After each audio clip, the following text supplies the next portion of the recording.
All right.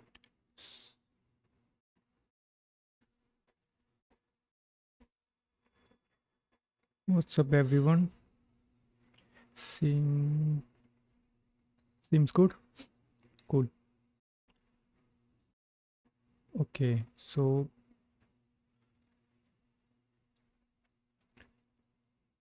what are we doing today? As you can see, we are doing this.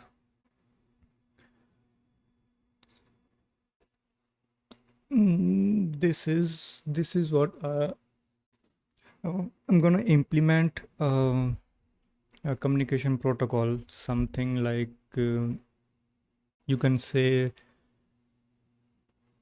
TCP something TCP. Some similar like TCP, but not TCP because TCP is pretty complex. So my protocol is going to be very simple, but not that simple actually. Okay, so let's just say, mm, let's start where am I coming from.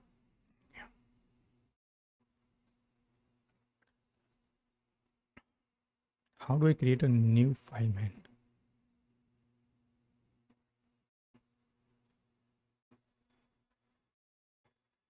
Can I?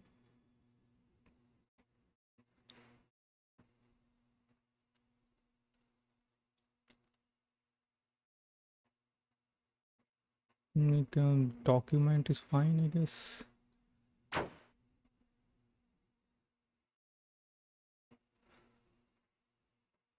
Save it, man. Can I create a new one? How do I create a new one?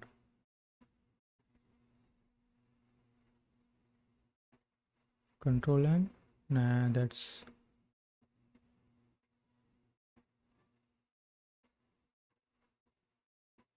How do I create a new one?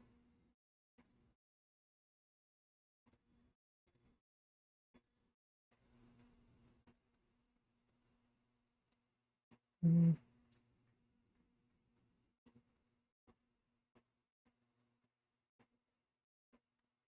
is there any search thing? New?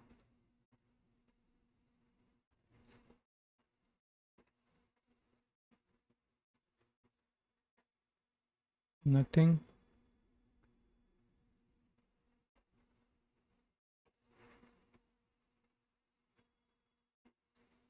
You can't create a new one, huh?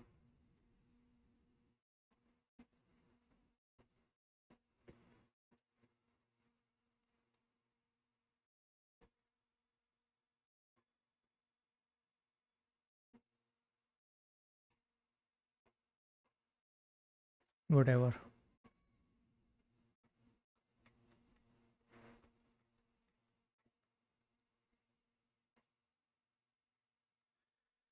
So, where am I coming from? So, I want to implement a protocol.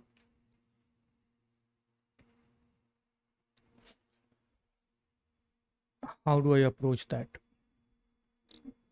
So, let me tell you how do I approach anything, anything new, or yeah. So,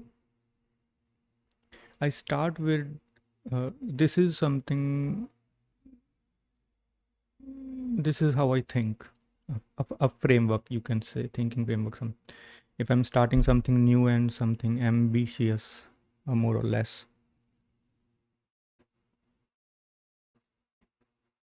I don't know, man. I can't put my thoughts together. So I start with this. And I will just we just straight off implement this.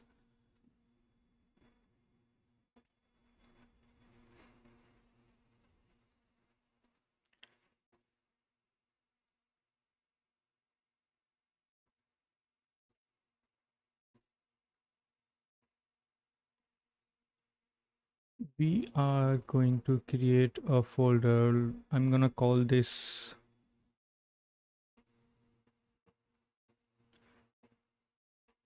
What do I call this, man?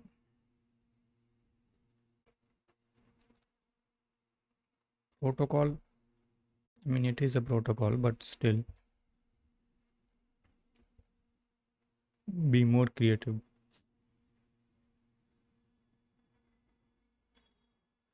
Naming things are hard, man. It's a simple protocol, so not simple.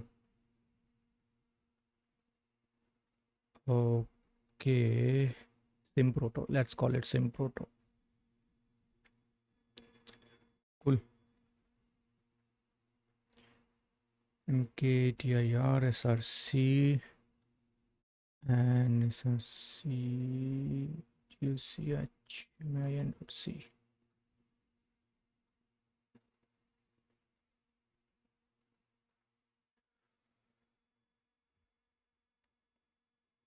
Cool.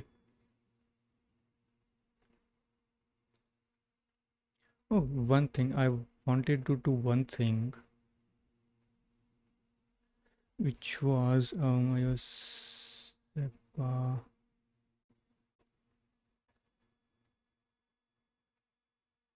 wanted to download this font. This font looks good. Where is it?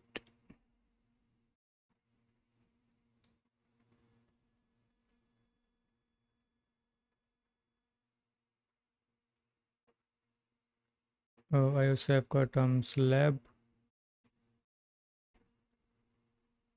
more rounded version. I don't need more rounded version. I don't need a slab. What's the difference between this and this? Okay, definitely need this.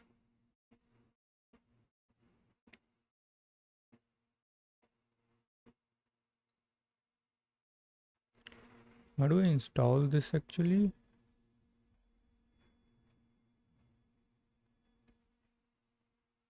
Uh,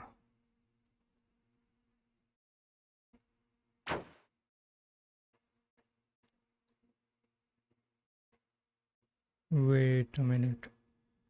What is it called? It's still in the process. Okay, so meanwhile it's downloading. Let's start what I want to do today. So this protocol is going to be simple but not straightforward. So how do I approach this? Like what kind of protocol I want to implement, and how much how complex do I want it to be?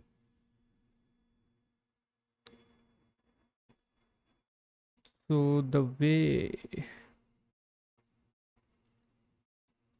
okay, so let's start with what I know. So how do I think about these pretty open-ended things is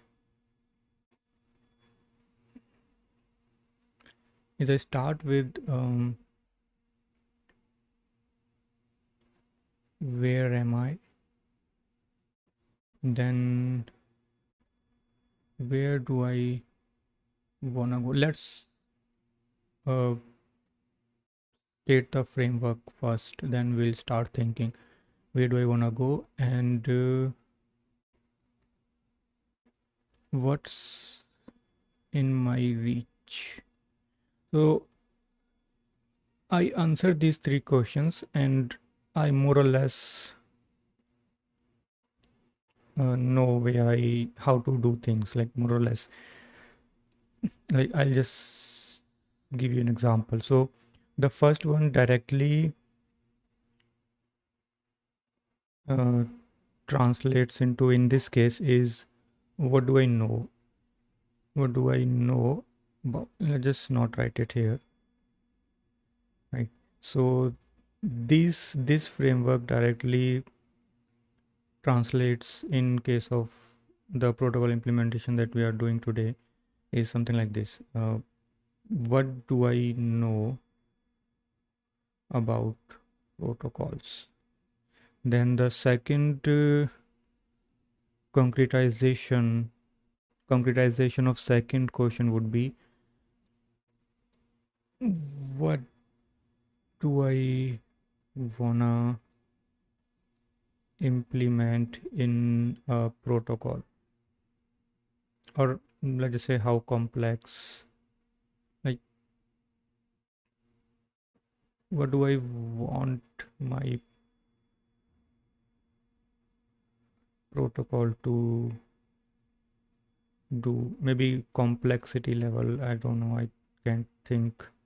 Complexity.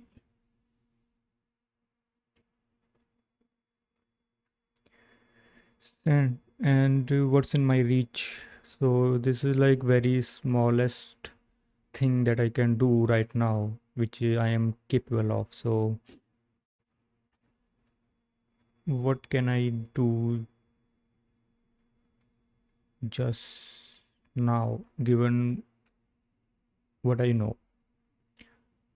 So in protocol term, like what do I know about a protocol? So I know, so to answer this first question, it is this.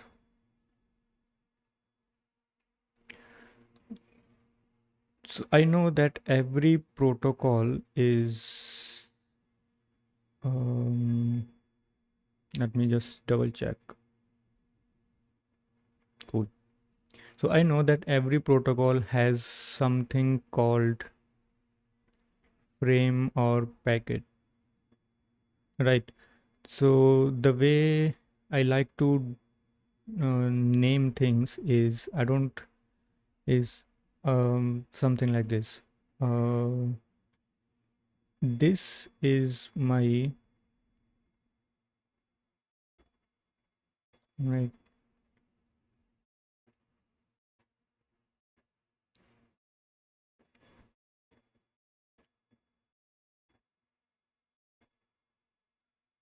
Right, so this is something like these individual things are called packets. No, these individual things are called fields, or in this case, a particular field. This send to back. This thing I call a packet, and if I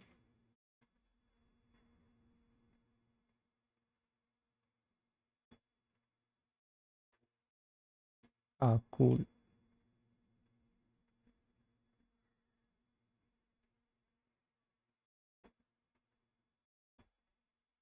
How do you group them?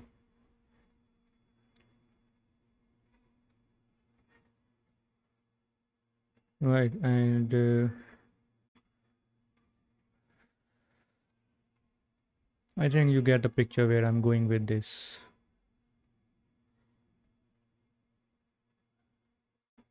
And this I call sir frame. Understood? So this is how I like to go with the namings. These individual pieces are fields. The field bigger one is packet and the bigger one is frame. So with this out of the picture, or with this in mind, can start with our protocol. Like what do we know about protocols? So this is like every protocol is going to have some sort of frame, right? And these frames are going to have packets, and packets have fields. So now what do I want my protocol to do? I don't want to implement a simple protocol where you can simply just a simple protocol would look like something like this.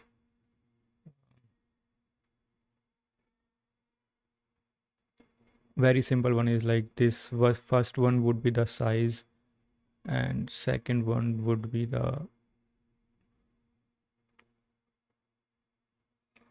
very simple one is this. Second one would be the payload, and third one would be the your some sort of CRC or some sort of error checking or something.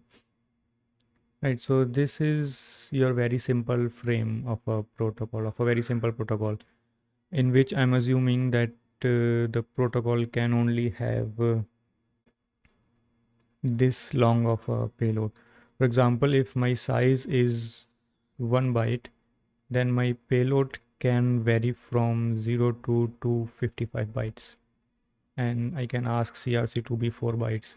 In this case, this whole frame will vary from, in the minimum case, payload is 0, 4, and this becomes 5 bytes to 255, 6, 6, 256 or 4, 260, 260 bytes, right? So this is like very simple bytes. It's a very simple frame of a protocol, but this is not what I want to do. I want a little bit complex, a little bit, because this is this is how complex I want my protocol to be. So if I visualize these three questions, it would be something like something like uh, something like this. So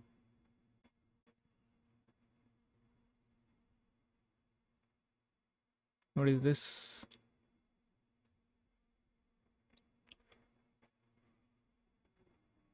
This is point A, and I wanna go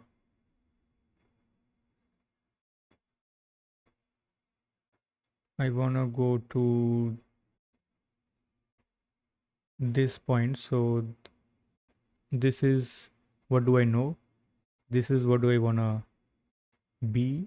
This is where I wanna be, and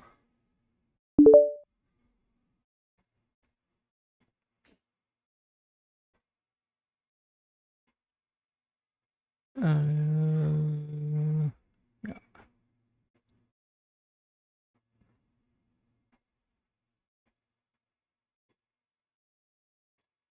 And this is my reach.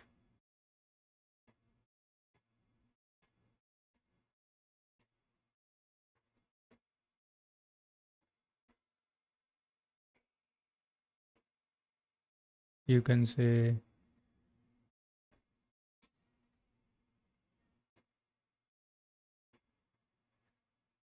right, so this is my reach. So inside my reach, this is the immediate thing that I can do. Then we'll move here. You get the idea, right? And then we'll move here, and this would continue something like that, right? So in eventually we'll achieve our goal. So this is how I like to roll. So we know about frames. What is the immediate thing that I can do right now that is in my reach? I can do, I want my, let's just first define what I want to do. So I want something of a little more complex. For example, I want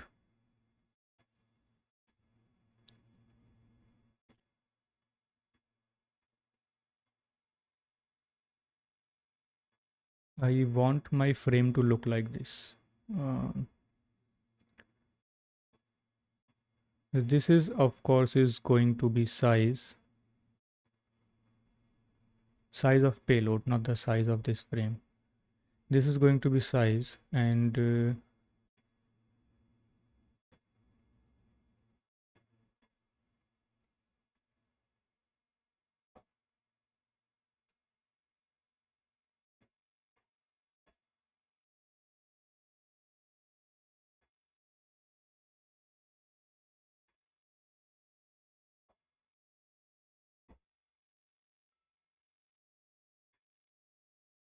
this is the type of payload that I want to send. And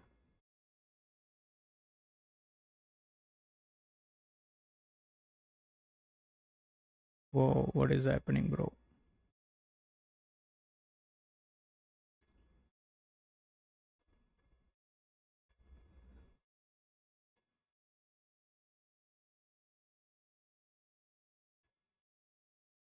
and this is going to be my payload. Do I want anything else? Like, uh, I mean, the idea that I want, the idea is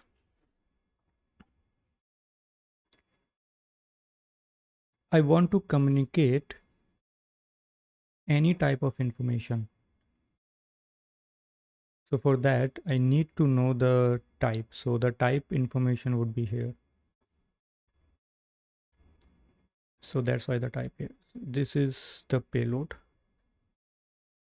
And in the end, the obvious CRC bit.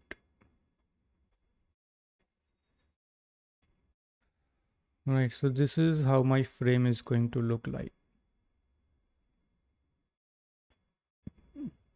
Mind you that this is actually not a frame, this is packet, right? Now, when does the frame comes into the picture? The question that comes in my mind is this, because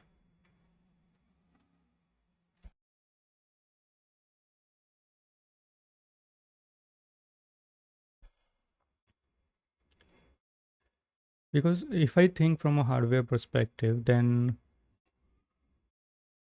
my certain hardware, let's just talk about UART. Let's just say like this is the information that I want to send via UART. My protocol doesn't care about what kind of hardware I'm using for transmission and receiving and reception. So in that case, if my UART is configured to handle 8 bytes at a time, then this is certainly going to be multiple bytes. How would I handle that? I don't know. Not yet. Okay, so this is my simple packet is going to look like. This is how it is going to look like. So next thing is, let's just take an example and say what kind of, let's just say a concrete example of this packet, because only then some requirements will come forth.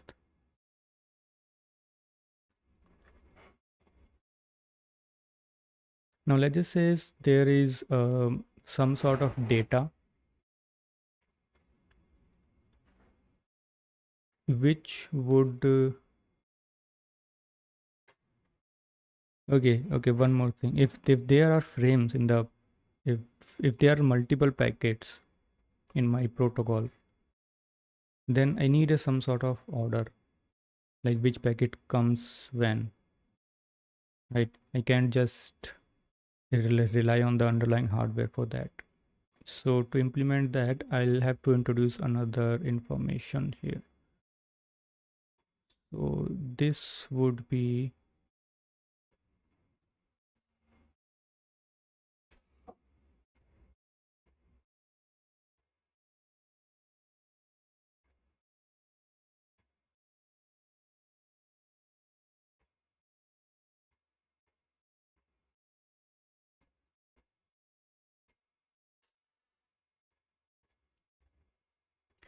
this would be order, right? Order or ID or sequence. Sequence makes more sense, right? Or not?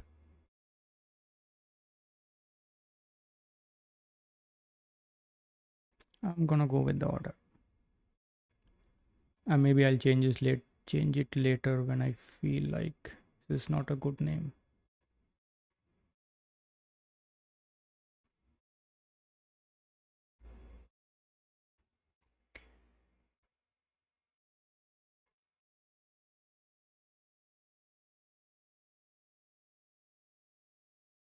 Cool. So in that case, there are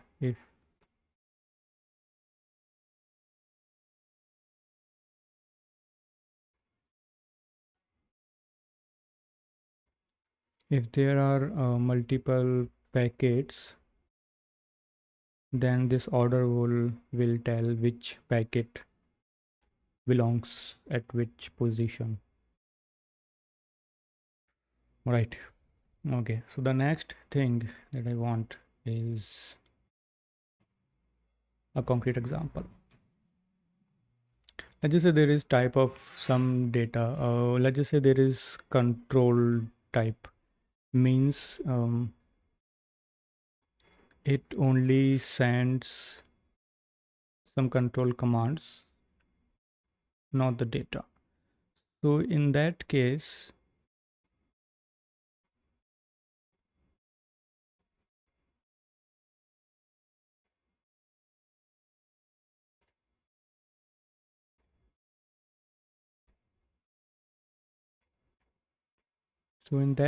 the size, I can say the payload is essentially 0, type is 1, for the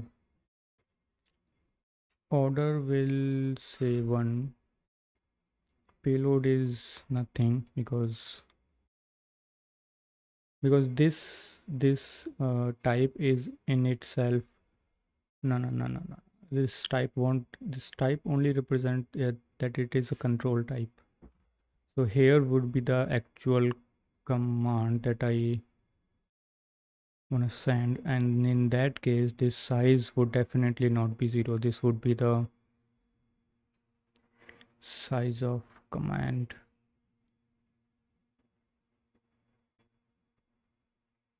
This is your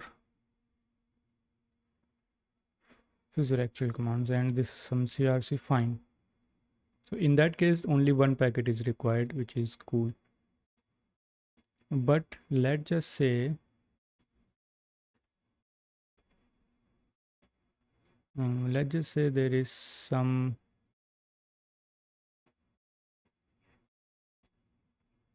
data type. Let's just say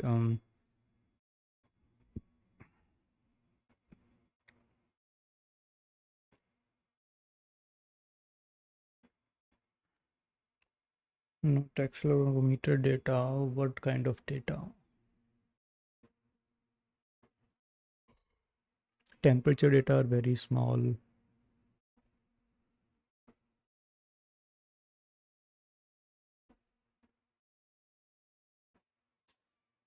Some sort of very big data which would not fit in one packet but would require multiple packets. What kind of data would that be?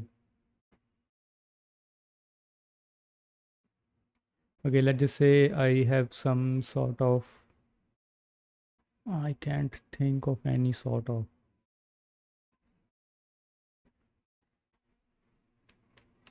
need ideas.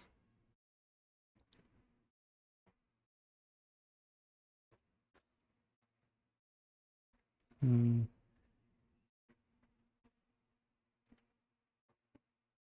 Now, yeah, let's just say ki, what do I say?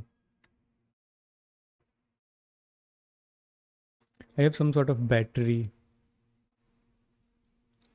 Not battery. Battery are very small. They don't send you much data. Okay, let's say two robots are communicating, right? So robot one is sending some data, and one is not necessary right now. One or two. So let's just say there is some robot which is, let's just call it robot data. Robot data, whatever. In that case, this size would be some S, type would be like robot data 20. A packet order in this case from 1 to very, let's just say robot data sends 10 packets. It would vary from 1 to 10 inclusive both. In that case there would be some payload, right? Some payload would be there and some CRC would be there. Now the very first order would look something like this. very first packet would look something like this. Okay, so the frame would actually look like this.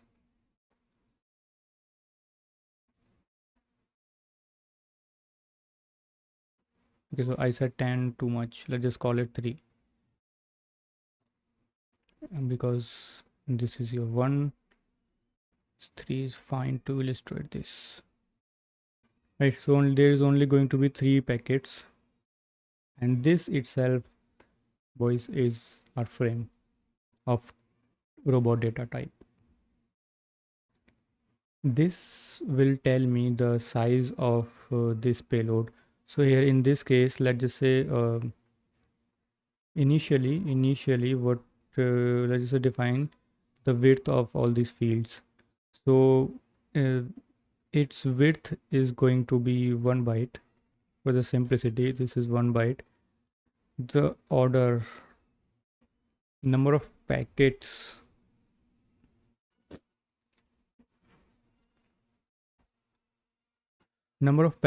per frame, right? So this tells you number of packets per frame. If I have a small packet, 1 packet, then the order is 1. But if I have 2 packets and I'm sending one type of data, then the order is 2. So I don't think I will need anything more than 255 or 256, 255 maybe. So for simplicity, let's just keep it 1 byte. You can definitely increase it later. And the payload will vary from 0 to 255 because of this. And CRC is of 4. I should actually do something like this. Size is of 1 byte. Size is of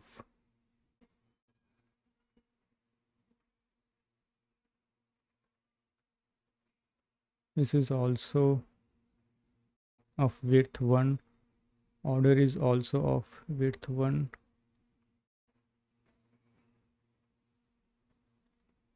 Payload is of width 255.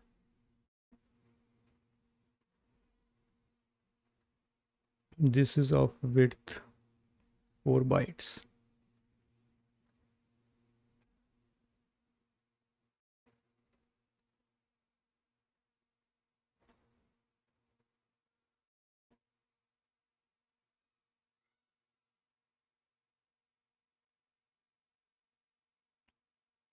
Cool. So now that this is stated, so it's going to be 1, 2, 3, 4. Seriously, 4, 5, 6, 7. So 262 bytes. So the packet size would be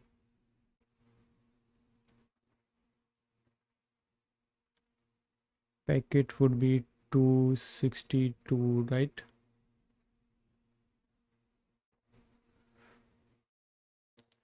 Four, five, six, seven. So the much 12.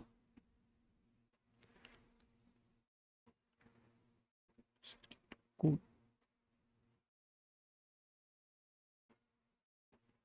So each packet is of this many bytes.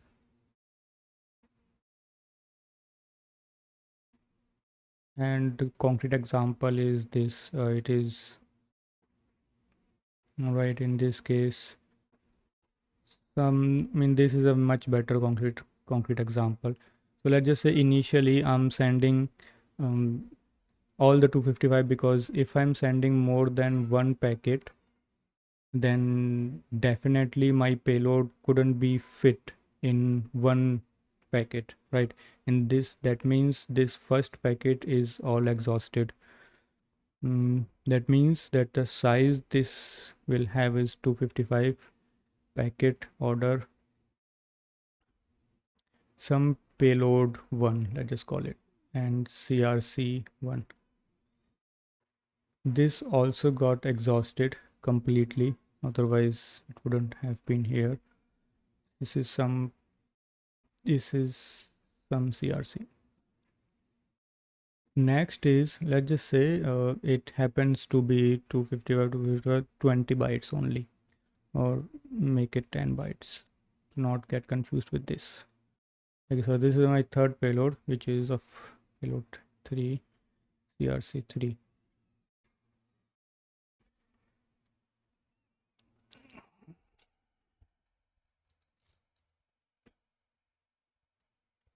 Cool. Okay, nice. So now this is how it looks like. Next, what is next?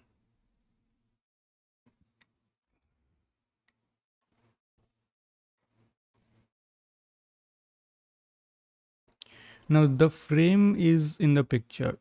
Now in protocol, there is an algorithm that works on these frames. Right. I need a mechanism. I need some sort of calculations or algorithm actually to send and receive this frame. And this is where a simple protocol of only one packet would be very easy to implement. But in this case, it is not, because of multiple packets. So how do we approach this? Let's just answer some questions that we earlier defined. So first question is clear. This is what do we know about protocols so far. And we also defined where we wanna go, and then what do I do just now? What is it that is in my reach now? So now I can hmm, that's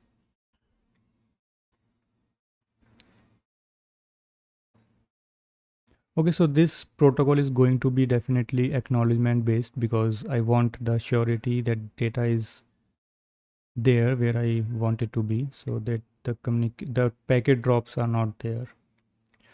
So for that, if the eggs are there, so let's just define what the egg would look like. Right. So the egg,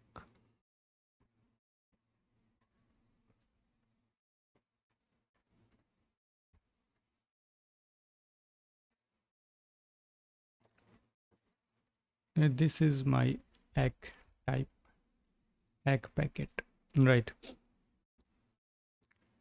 Size of egg packet is always going to be 1 byte, because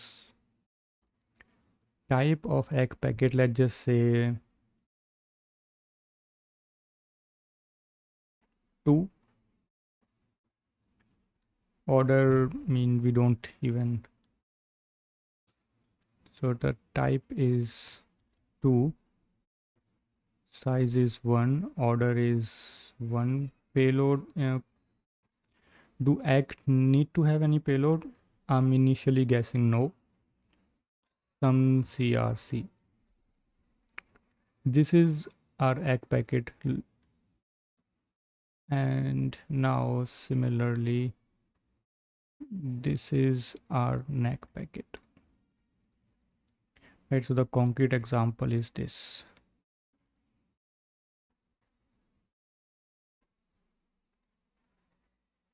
Let's just forget some control type, because it took my packet type 1. I wanna have this to 1 and this to 2. Cool. So the egg will contain no data, similarly for neck, but their packet type would be different. Okay, so neck and egg packet are there. Now, how would this communication look like between a server and a client? Server being whoever is serving data. It could be a sensor, or it could be a robot, or it could be anything, but it's someone who's serving that data, serving those data frames. And client is whoever who's requesting. So in that case,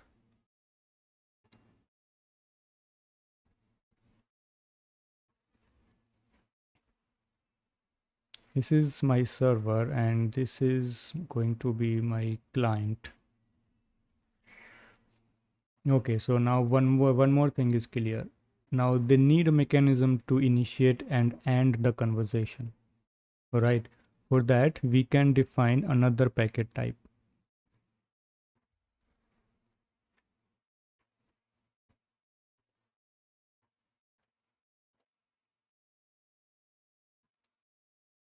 This packet type is going to be SOF, start of frame.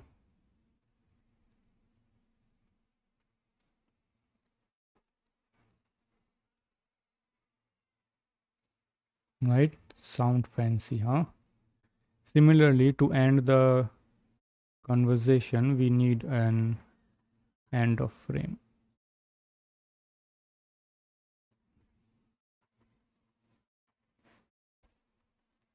EOF.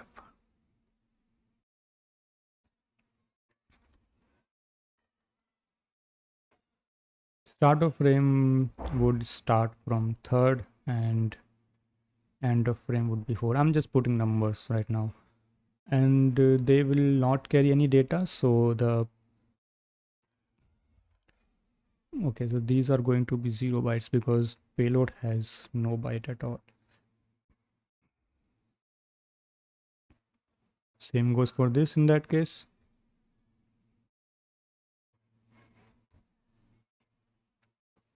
Right, so we have defined ACK, we have defined NEC, we have defined SOF, we have defined EOF.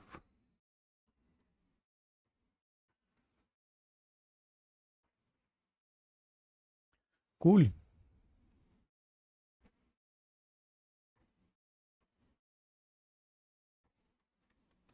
Now comes back to our server and client thing.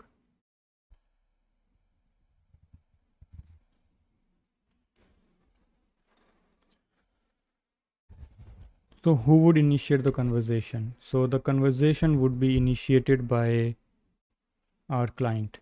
So the client would send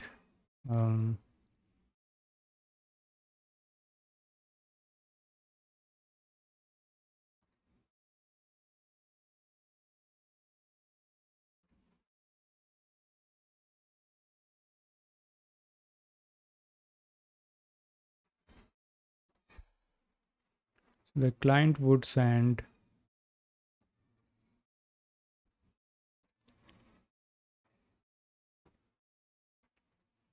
cool.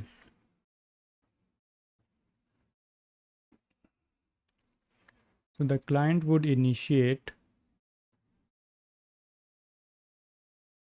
by sending SOF, like, right, so it would send SOF, means it wants to communicate. So the server would say, okay, I got your request, and if server got the request, then it would send ACK, otherwise NACK. So I'm only considering the positive cases here, right? So the server would send ACK packet, ACK type packet. Now once that is established, now server will start sending data. Right. So it would send however many data frames are there, it would send those. So we'll start with D0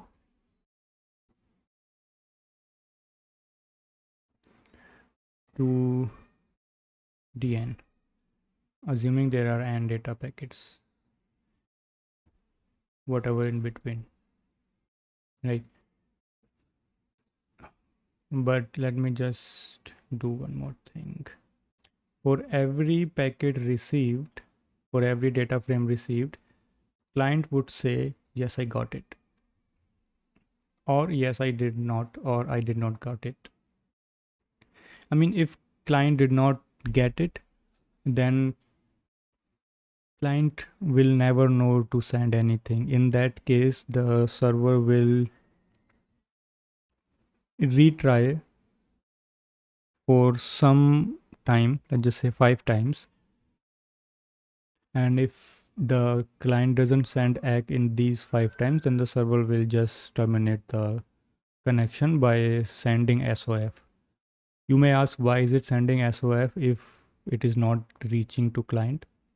Well, maybe let's just say the client wasn't available at that time, but now it is. So when the client receives SOF, EOF, then maybe it knows that server has ended the communication for some reason. We'll get into the details when we implement things. Right now we are designing, boys. So for each packet, data packet, client is going to say acknowledgement, going to send acknowledgement. So is for the last packet.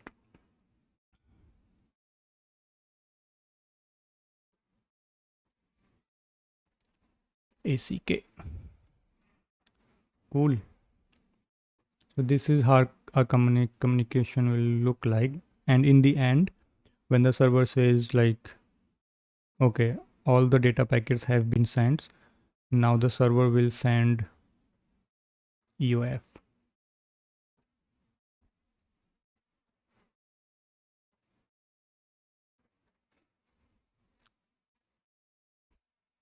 Look good?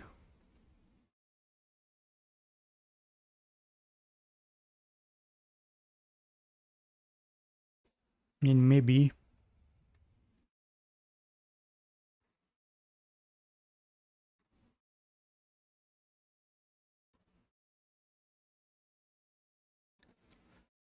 okay, so this is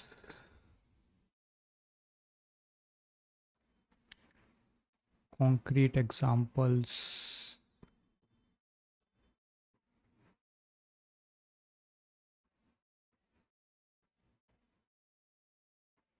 Right, so this is how we started and this is where we get. Now what's in our reach? What is next? So in protocols, from what I understand, from what I know, these are the frames that are involved. This is how the communication is going to happen.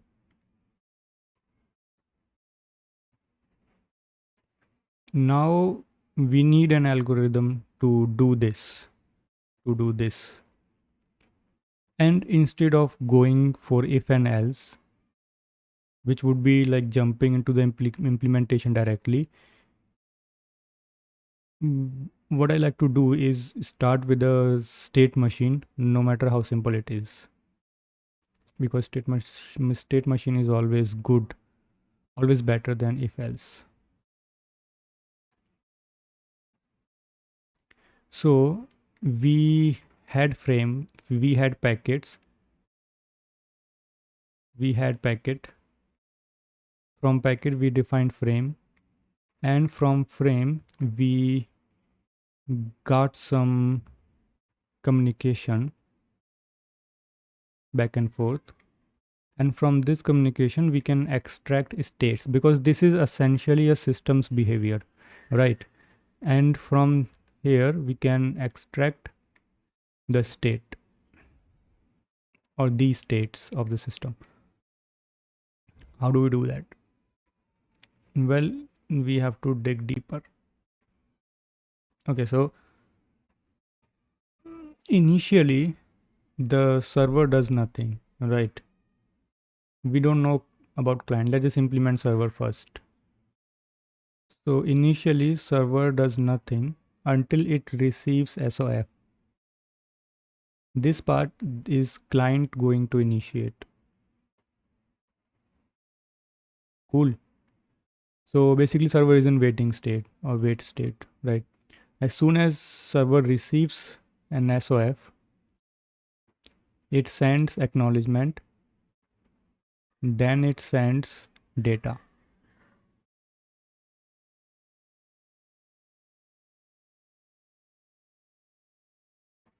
then it waits again for acknowledgement.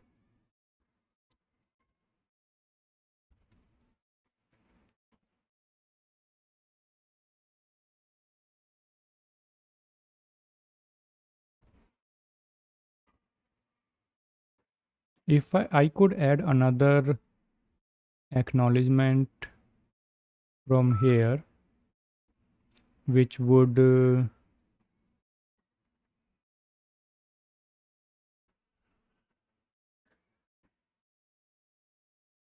cool. I mean, if I knew, I would have done that before.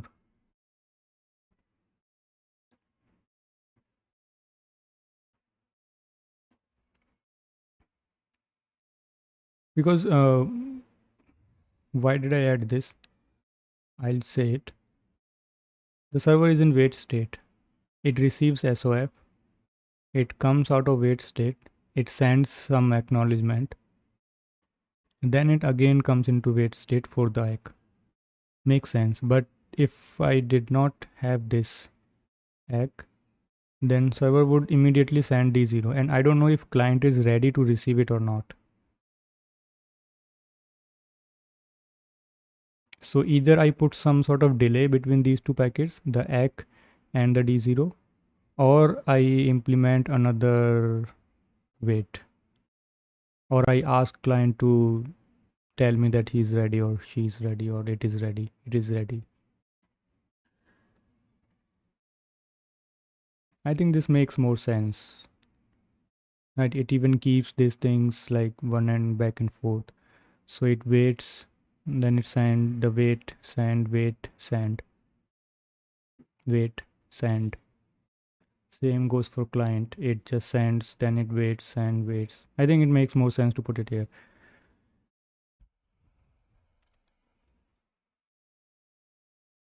Cool. Cool, cool, cool. So from here, what states we can extract? What is the behavior of the system? The system is mostly either it is in wait state or it is sending something. Something could be either it is ACK or it is some data. So it is data or ACK. And it all okay, so it sends data, it sends ACK. I'm talking about server. It sends ACK, it sends data, and it sends EOF.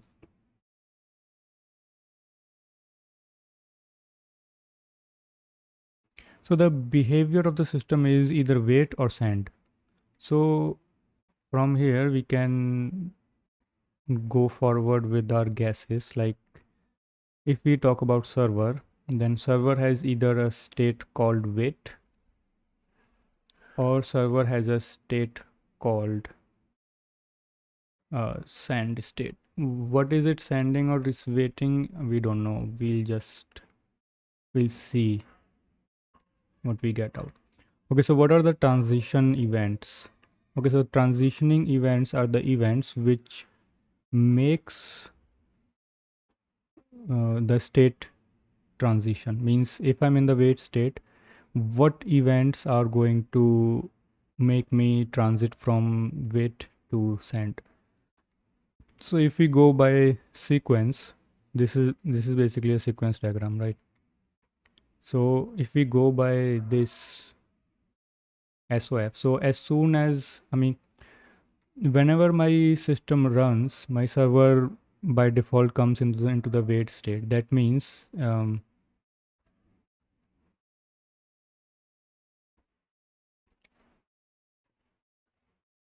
bro.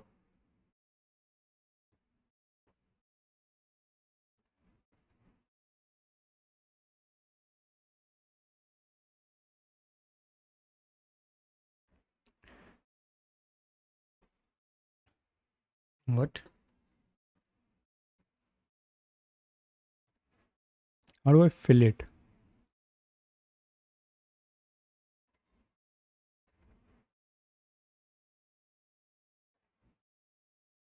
Cool.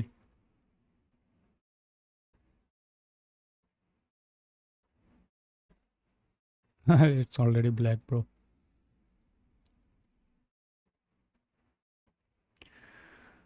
Okay.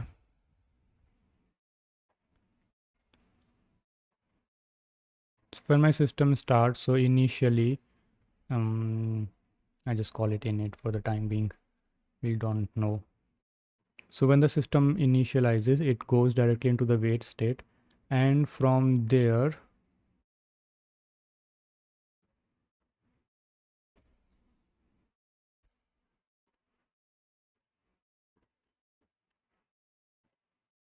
now if you say, so whenever my server receives SOF, it goes into my send state. Like it was waiting here, then it sends X. So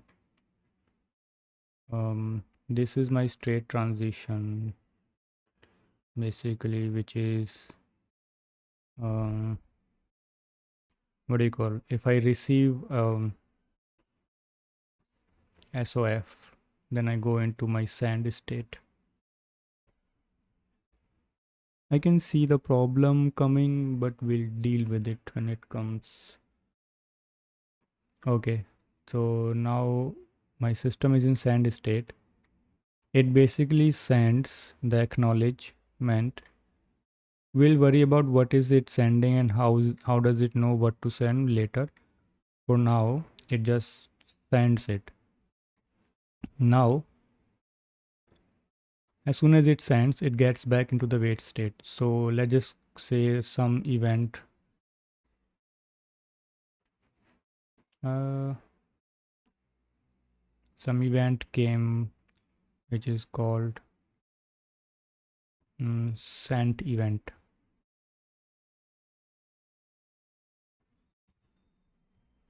Like it sent it, like, and we'll just, for the sake of what is it, symmetry, then it goes back into wait state, and now it receives egg,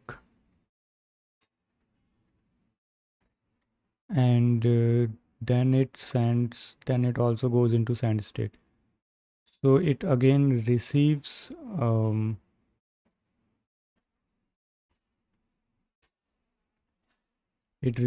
egg, and it goes into send state.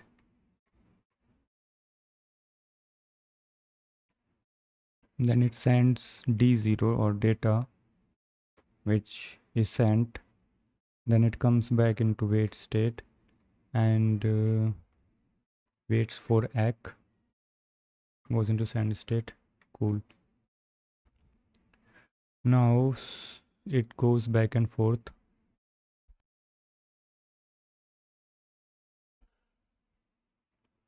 And same story here. It sends it and the communication ends here. So essentially system behaves in these two states only.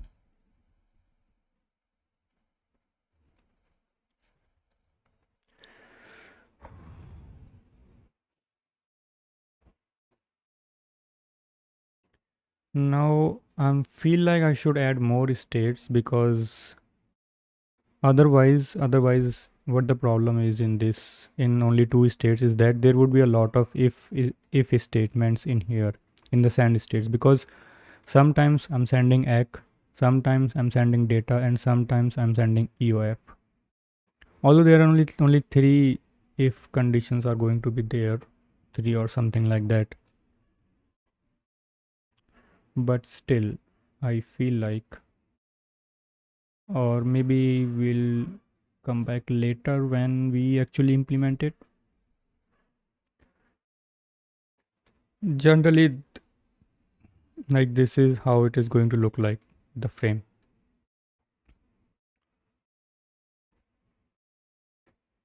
From here, or not here, from here to here, it was my first data frame of some type.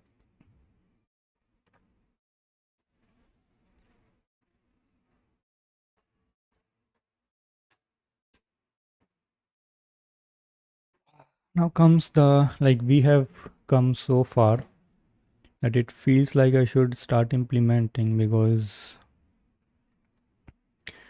there is not much I can do right now in this phase. Like, this is all it takes to design this. I mean, this was simple.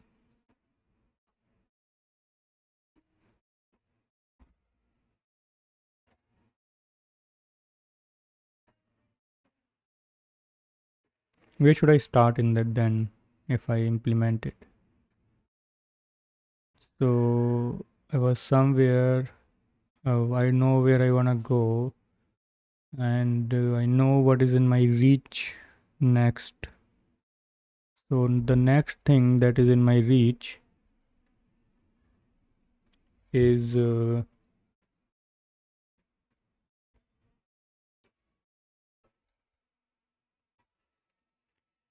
writing these thing. Okay, so let's start with defining this packet thing. Then we'll see how it rolls out. Update available? No, sorry. The file structure and all, I'll worry about that later, because that's not my current problem. The current problem is, okay, so let's just put everything in here. Let's just call it sim proto packet or simple packet. Packet.h.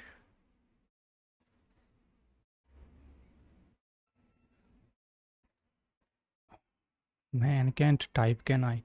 Oh, I was downloading a something, man. Unzip IOSC Sevka into IOSC VKA. File name not matched.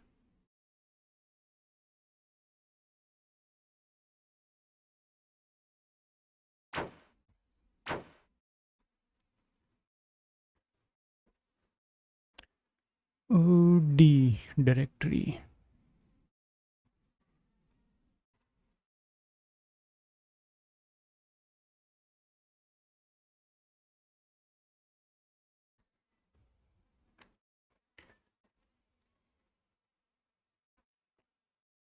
How do I install these things? Read me. Hmm.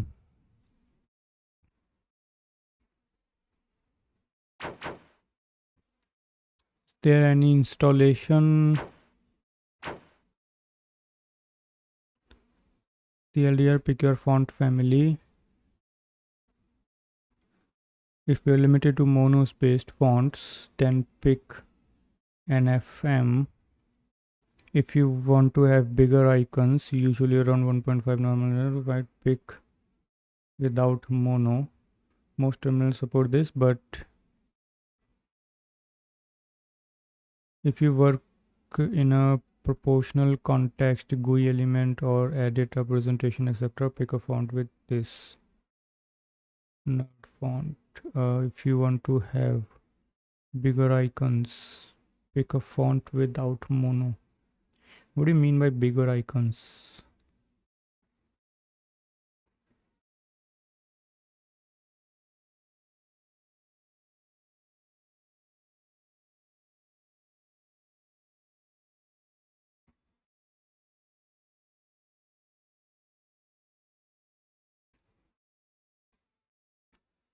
How do you install this?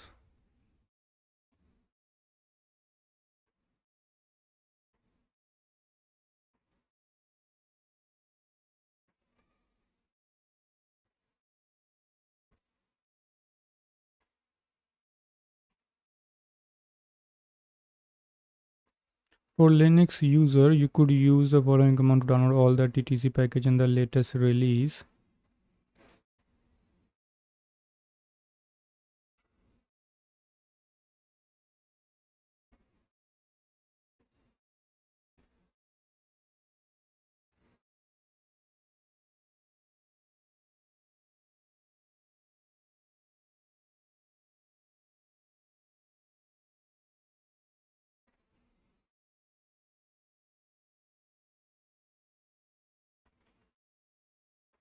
unarchive the fonts and you will see the font files.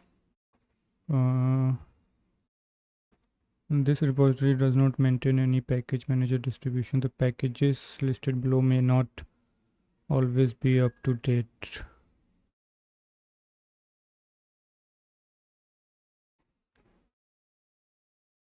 Yeah, cool, no problem. I'll install this. Copy the font files to your font directory, then run fccache. Where is my font directory?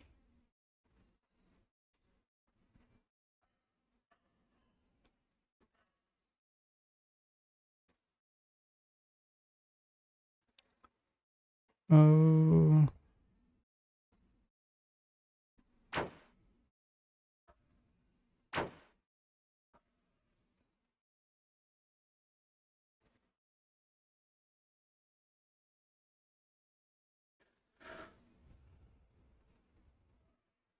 is it true type? Yes.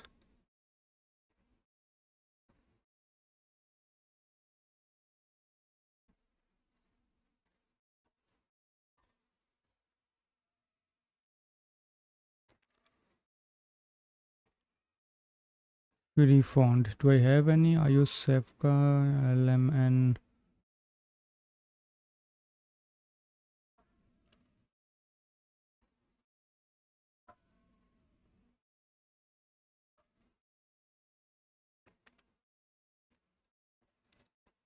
I think I can copy the whole directory in that case.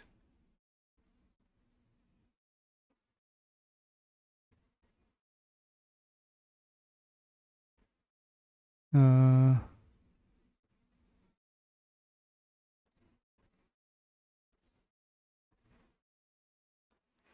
Destination would be share fonts.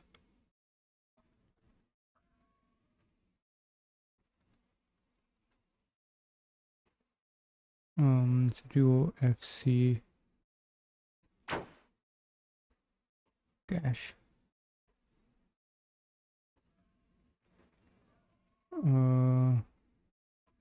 Next is this. Now fi2, I should be able to see iOSefka, right?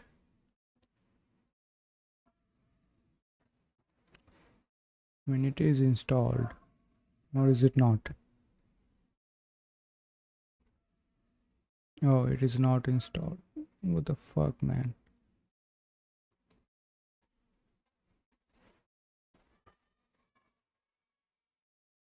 I mean, I only need.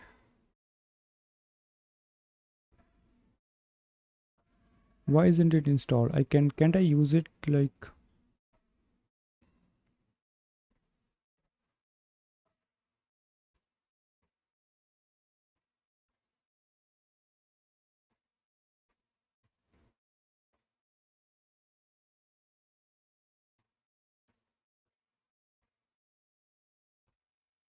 I'm not interested in building in source yet.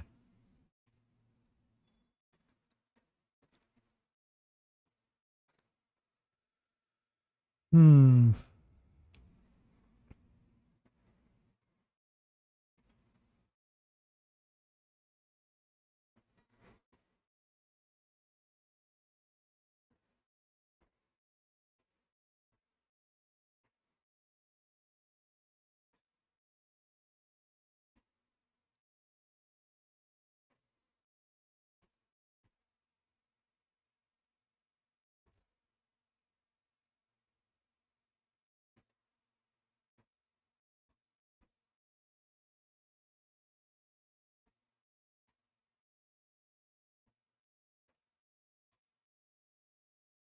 Is it going to take time?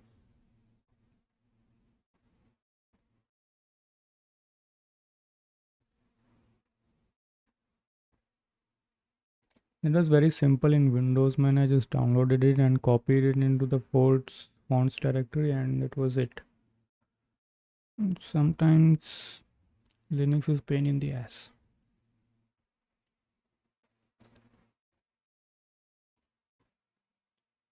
It indeed is downloading. Okay, we'll get back to it later. So for the time being, let's just say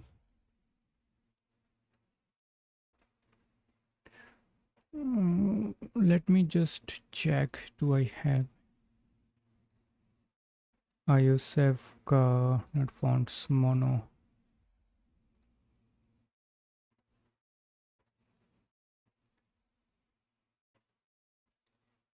No, I did not.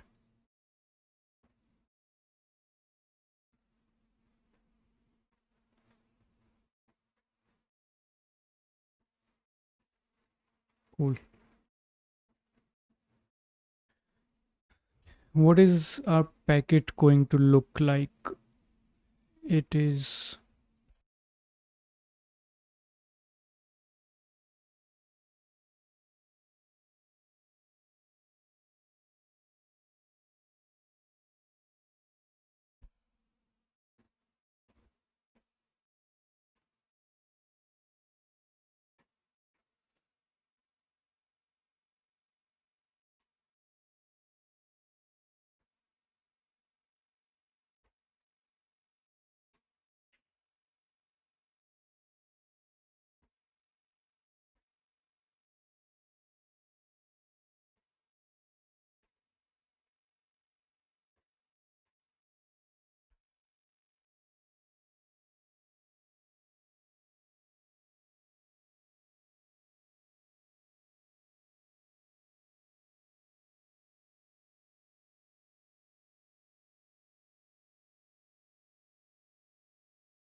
now I have a I'm thinking if I should give it a pointer or I should just assign 255 bytes. If I give pointer, then it would be very efficient, but then I have to manage that the ownership of the memory pointed to by that pointer, like who's going to take care of allocation and deallocation of that memory area. And if I keep it an array, then that would be a wasted memory because in every packet, no matter if my size is 0 or not, a packet is always going to be this big because this is never 0. It just has data or does not have data,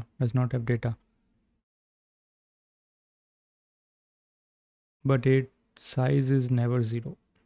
Even if it is says 0 here, it's going to be 255. So I'll roll with the easiest part first, then we'll optimize later. AYLOAD payload of 255. I'm gonna hardcode this, and UNT32 of CRC. ZLTE UNI UINT STTINT standard int dot h. No, where is it defined then?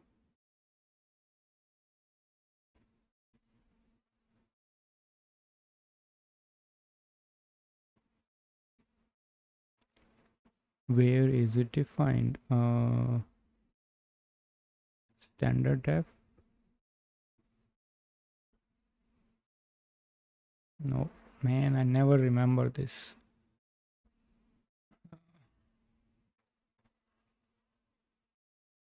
UNT, man, what the fuck is happening?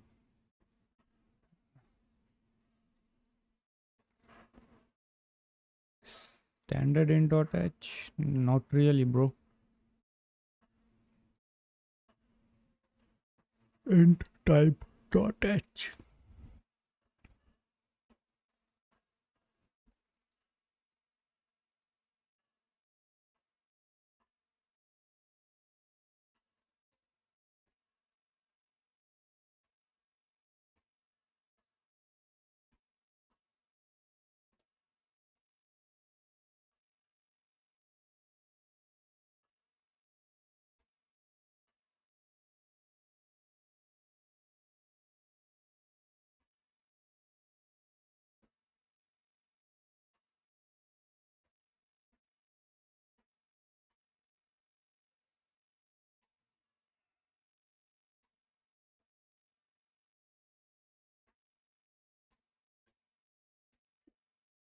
Well, let's just call it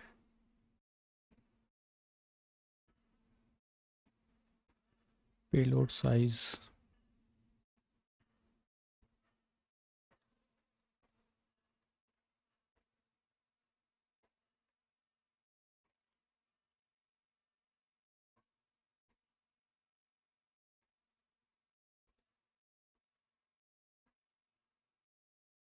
What?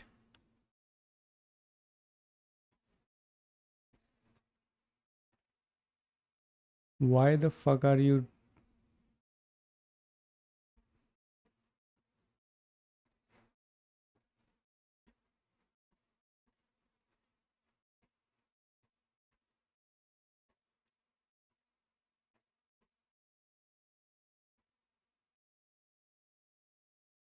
Bro, you're pissing me off, man.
Cool. So this is defined. How do I move forward now?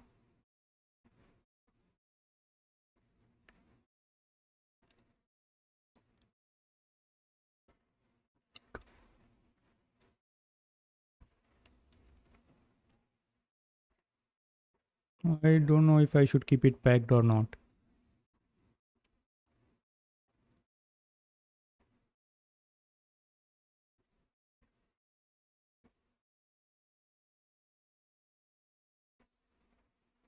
Hmm. Now the frame will have multiple of those, but that would I don't know how would that look like. Like this is like each type of frame. Like this is an packet, but let us say this is your packet frame. This is your frame type. Then what is the general structure of this frame? What I'm thinking is this. Just like I created a packet, I want to create some sort of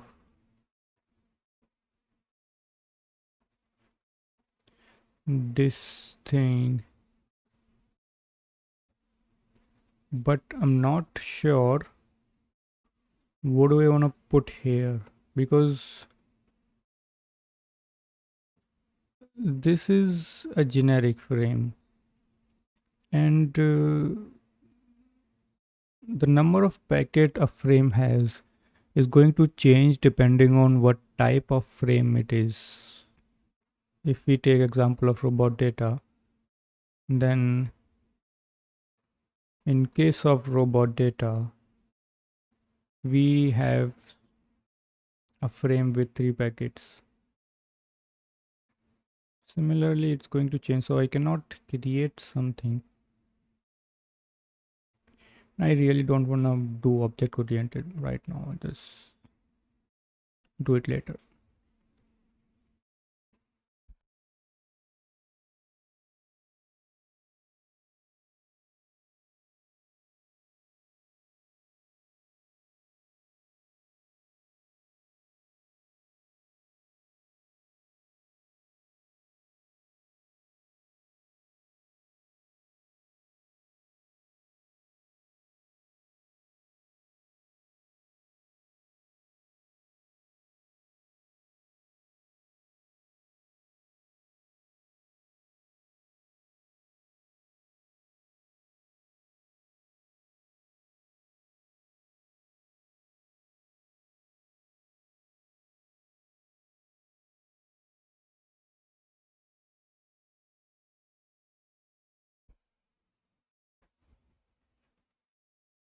Now I'm thinking what is next.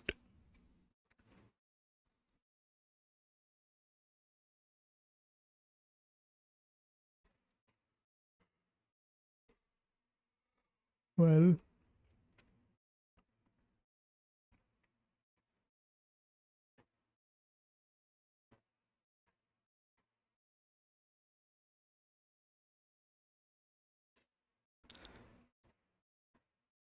the type is going to be decided later. But for the time being, I cannot implement this right now because I have no idea. This comes later.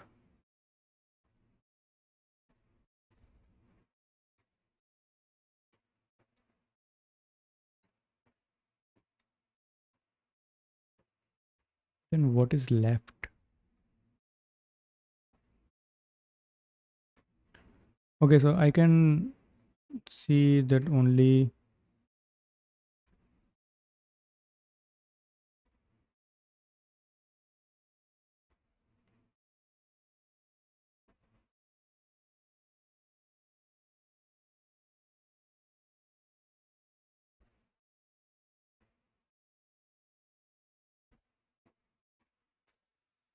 this is difficult than I thought it would be. Now I have no idea what to do next.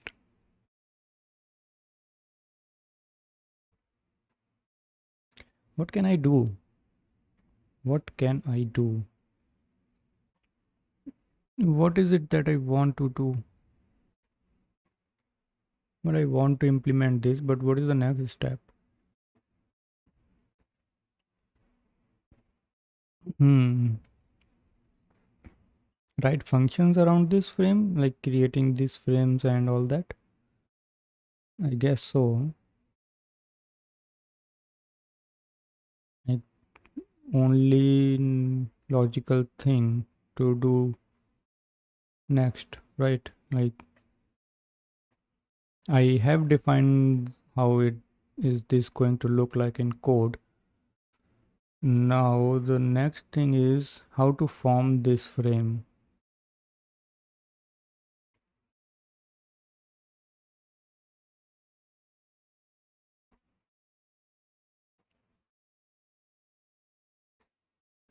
Let's start with a very simple frame that we have here. The egg frame, which only has one packet. Right, so we'll create packet.c and we'll, what the fuck, man? Hash include psekt.h and we'll say, I don't know what these APIs are going to look like. I'm just shooting in the blind here because I have no idea what to do. Create egg frame. I don't know what this function will take in or give out.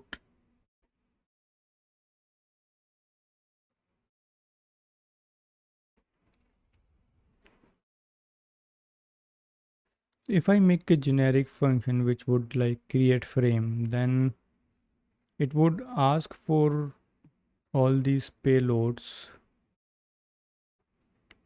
and so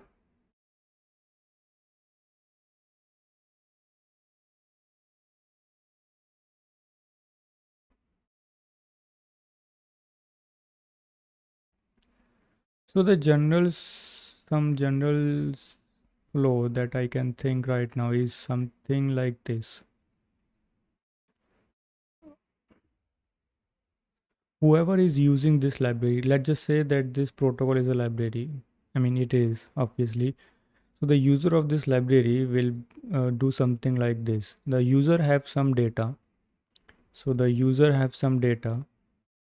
This is some object that the user had, right? And then user gave me the serialized version of this object. So this is serialized object, which is nothing but bytes in my case. BYTES, bro, I can't type. Right, so user gave me this. And so this is obsolete. Okay. Okay. User gave me this, which is nothing but pointer to a buffer or some array or whatever it is. Let's just worry about that later. So from library's point of view, this SimProto point of view, I got the buffer, got the pointer to the buffer, I got the size of this buffer. Now I have to create those frames out of this buffer, right? So this buffer has data. Now I have to create frames. So the very simple, so the thing that gets clear now is the first API would be the user would use this API to create a frame, and my library will create a frame and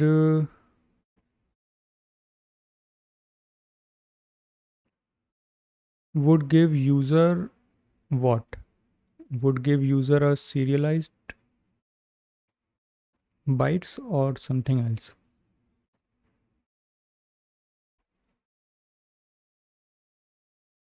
I'm thinking that user would give me, the user would pass the serialized buffer into this API, and this API would create frames out of this buffer, out of this serialized object, and those frames will then be serialized and be uh, passed to user, so that the user can use whatever the underlying hardware transfer protocol it is using.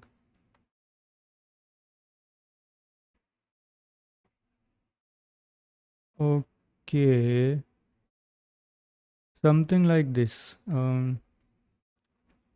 User gave me this.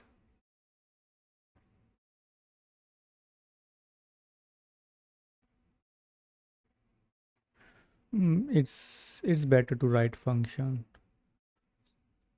So initially I'm thinking something, so if it's an outer API, so it would be something like frame create.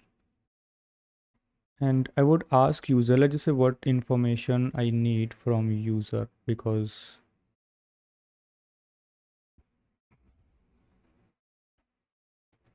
see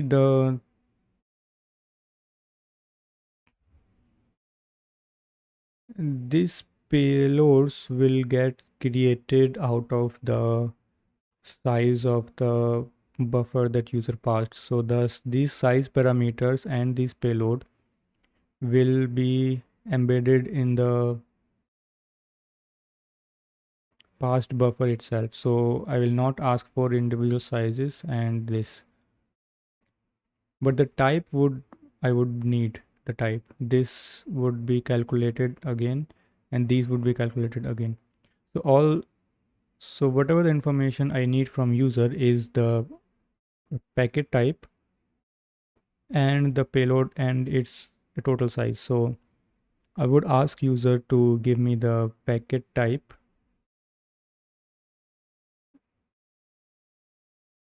and for the time being, let's just call it int packet type, and then I would ask user to give me location to the buffer and size of this buffer.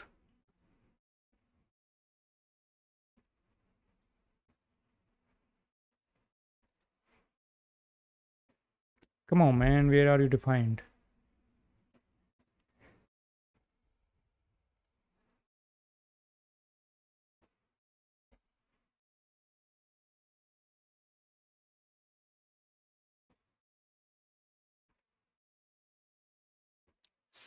standard def.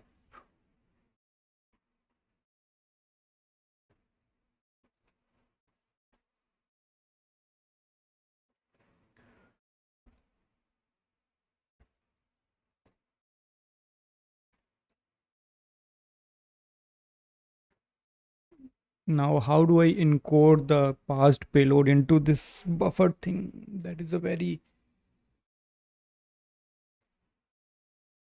uh, very different, very difficult thing to do, I would say.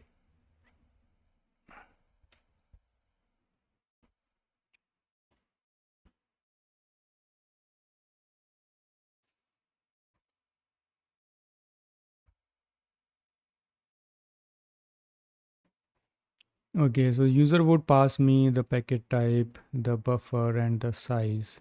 I can't change this.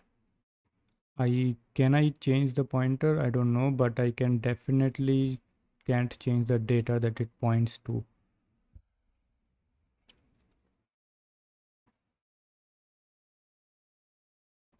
I don't want to change the pointer also. If it is not clear, I'll change it later. Now, how do I create a frame out of packets? So the complete data I have the size.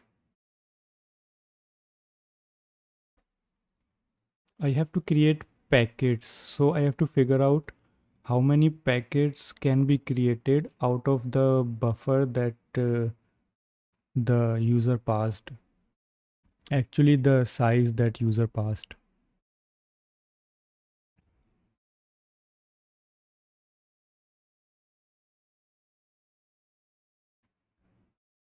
So how do I do this? What do I have? What do I know about this? So I know that this is the size of the whole data that user has passed to me. I have to create packets, and each packet is going to be 255 bytes at least. Not at least, but at least. Okay, so there are going to be conditions.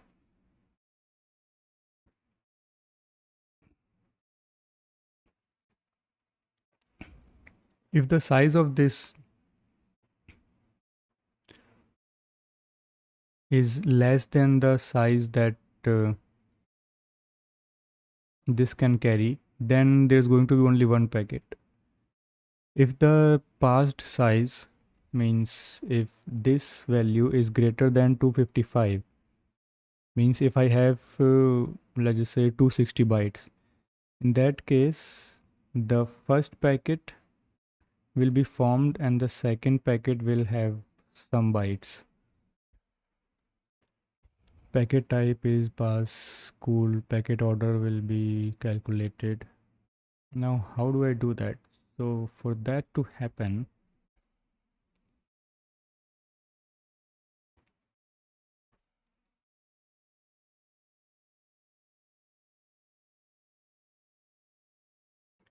so I need to know how many bytes are there in the packet. Okay, so let us create one packet. How do I create one packet? How do I create one packet? That's an interesting question. I I say something like this. I say that I have this packet pkt which is initialized to all 0, and I would say let's assume that the passed size is less than 255. In that case, um, what I would get is pkt dot the type information is packet type, obviously. CRC, I don't know how would I calculate CRC for the time being. Just call it 1. pkt dot order is 1, it is going to increment, but in this case it is only, there is only one packet. Size gets this dot py payload is equals to whatever that buffer is. That means I have to do mem copy, and the destination is going to be payload, and the source is my buffer. Size is cool.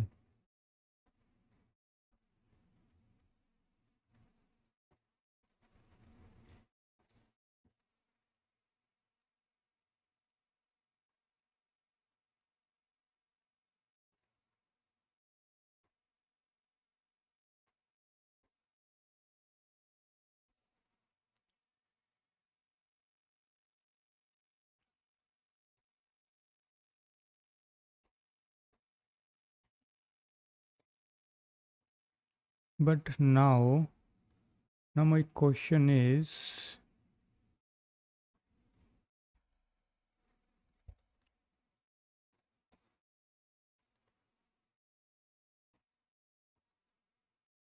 did you download, bro?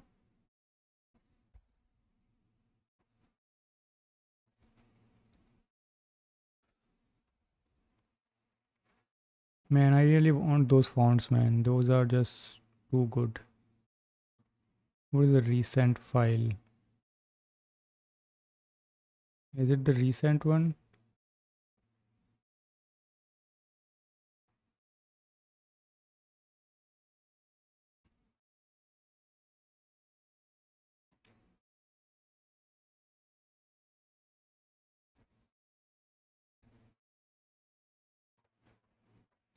Man, I'll just do it off stream. Just too much bullshit is going on.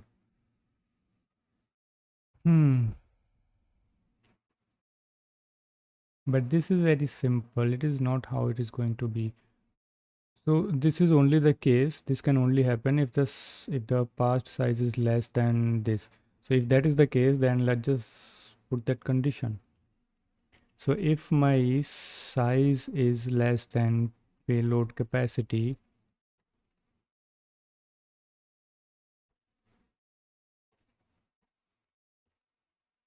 then I can do that. So if my size is less than payload capacity, which is 255 bytes, then I can do that. There, I can say that there is only going to be one packet.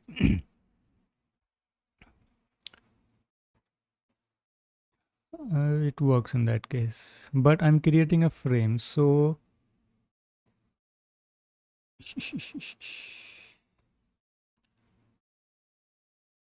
I want this functions to be there. I want only this function to be there to create any frame.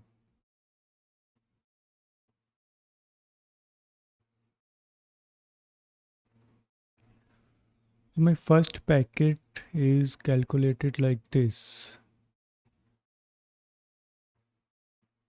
Okay, so if I create a first packet, then how many bytes are there?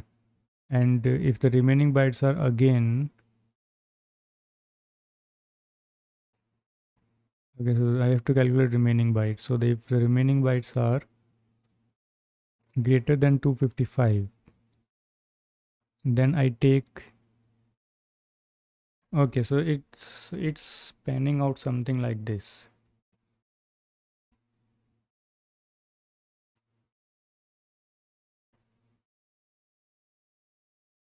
It's panning out something like this.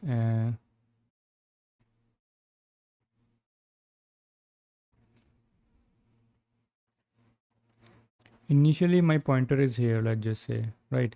And the size of this thing is greater than 255, some like 270 or 200 or 300, anything. Initially I start here, and I'll count the remaining bytes. So initially the remaining bytes would be equals to size. I can't just, I can simply type here. So initially, let's just call it remaining bytes is going to be size, which is this size of this serialized object.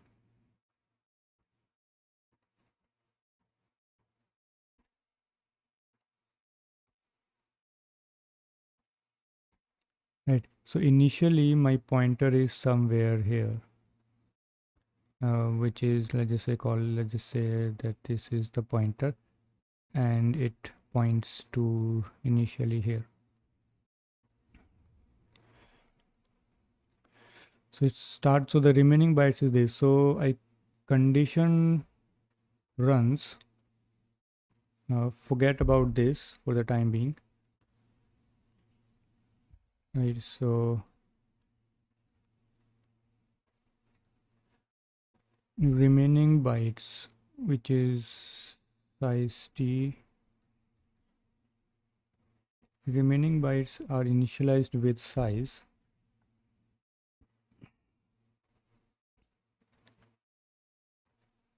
Then I run a loop which would say if my remaining bytes are greater than 0, means if I have any remaining bytes in this, then I'll keep on doing something. So as long as I have remaining bytes, then I'll do something. And what is that something? That something is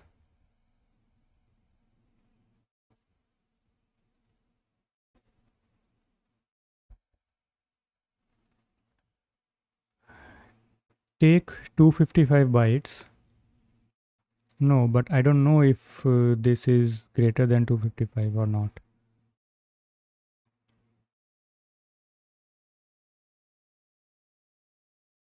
Okay, so I can check if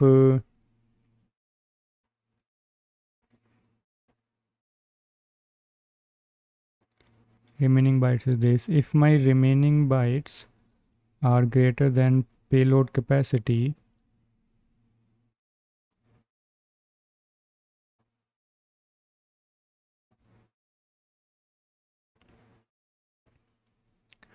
I mean, I obviously did that, right?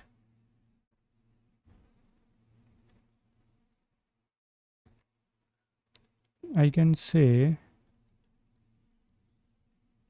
if my remaining bytes are less than payload capacity,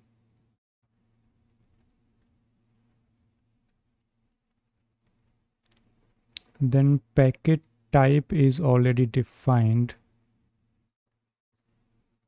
is considered already. CRC, I'm not sure I'll calculate here or when. Order is mm,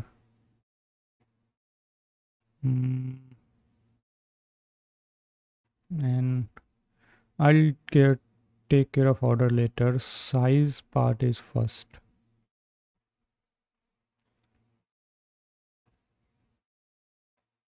So what is the packet size?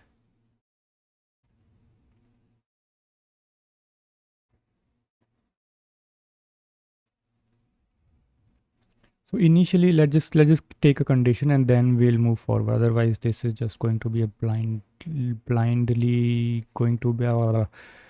So okay, so initial condition is this. Let's just say this is greater than 255 bytes. In that case, remaining bytes are not going to be less than this. So this won't run. So for the time being, let's just keep it like it was before and worry about this later. If that is not the case, then I'll run this. What is this? This is take 255 bytes and load it in a packet. Take 255 bytes out of this buffer. Okay. And load it in a packet.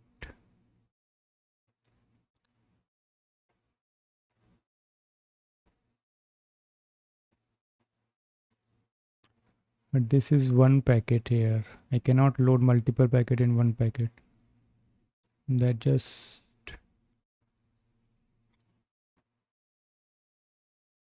hmm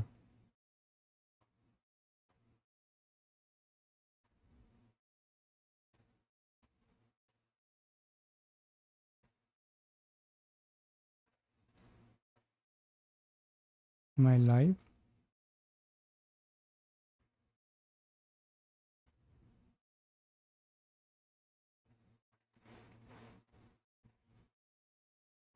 Okay, it's good. Current viewer 0. Nice.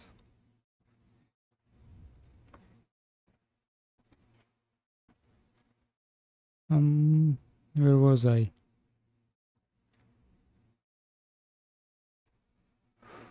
Hmm. So if it is not so, then I take 255 bytes and take initial 255 bytes. What do I do with those bytes? I load it somewhere. I definitely load it in a packet. Hmm. I would say this is like create a packet with it is uh, it is create packet. That means you would pass the packet type and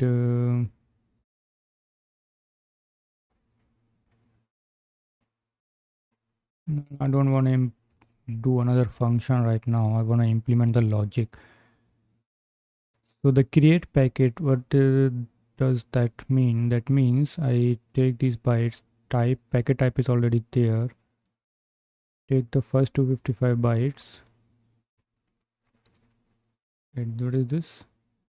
This is allowed. This page is allowed to edit files.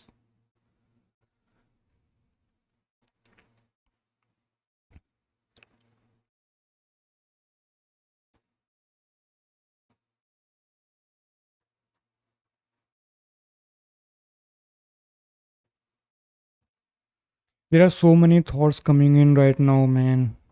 Like, how would I? Like, this is a really good place to have a frame which would have multiple packets. Then how would that frame look like? Would the frame contains heap allocated data?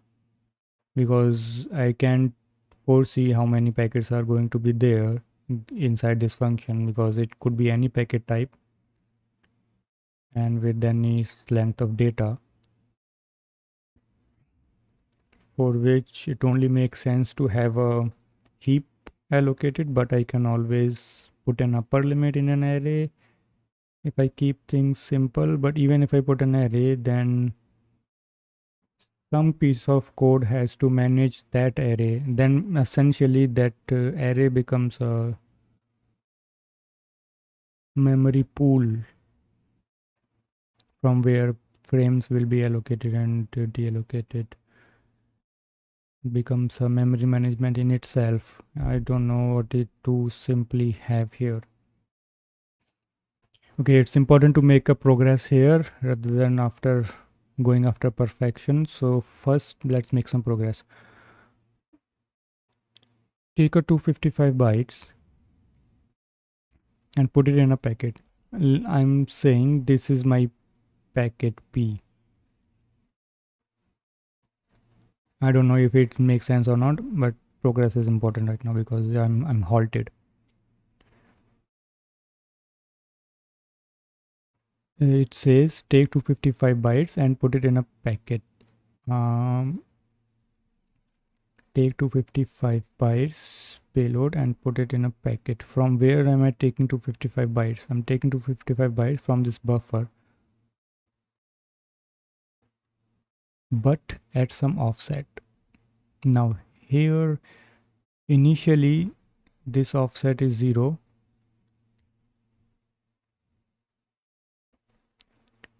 Okie dokie.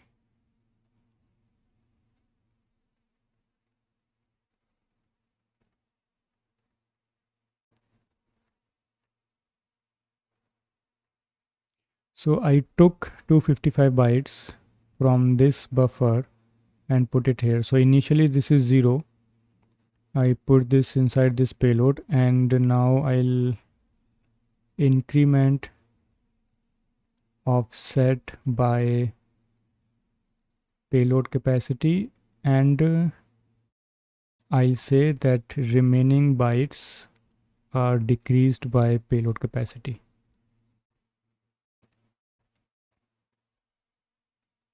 Right.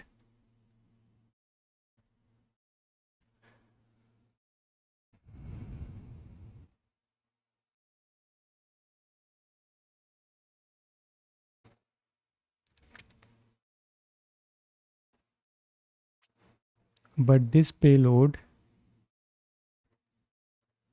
I put the payload in here, and I can, in that case, I can say safely that the size of the payload is the payload capacity.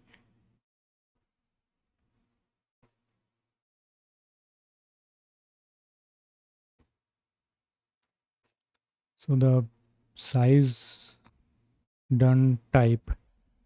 In this case, I can say the type is equals to packet type. Data is this. CRC, I don't know about CRC right now, but I'll do that later. Size order, yes, order is there. So what is the order of this? Uh, Initially, if I'm assuming that this is at the very first part, very first location, then the order is going to be 1, but order is going to be increasing. That means p dot order is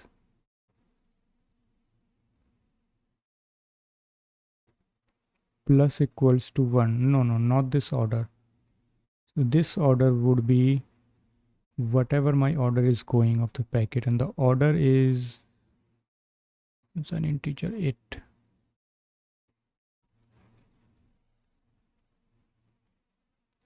Initially the order is 1, now the order is so the order is first 1, remaining bytes is definitely greater than 0. This is not true.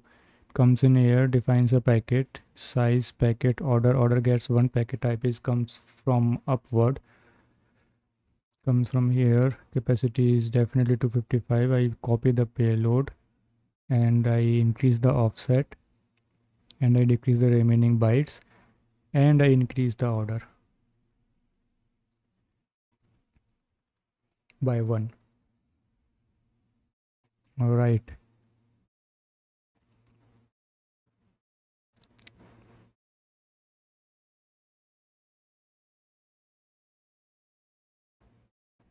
So now next time it runs, the remaining bytes is still greater than 0. So my this thing comes in here and this thing moves here.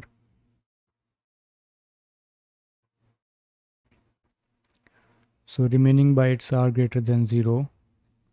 Okay, so I'll just say this example for the time being, right? This one. So first packet is done.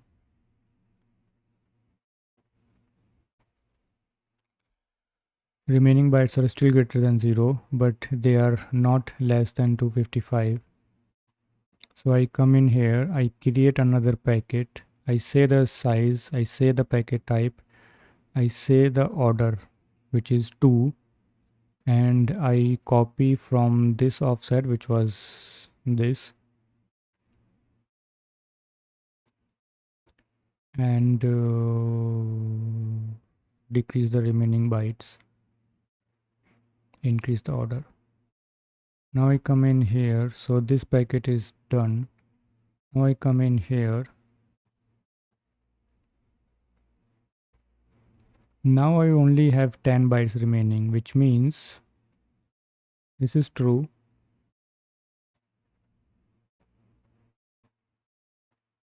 This becomes true, and the packet order would be whatever the order was.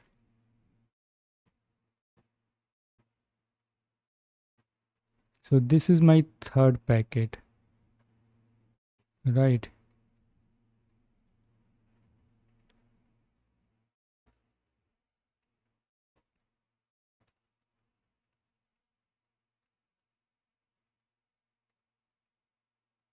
So in each iteration, I'm creating a packet. Whatever the remaining bytes are is my packet size. Order is this, size, uh, type, packet type. Order is this, and I mem copy into this from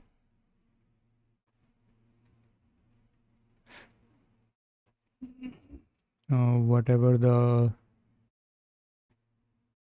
to keep things consistent.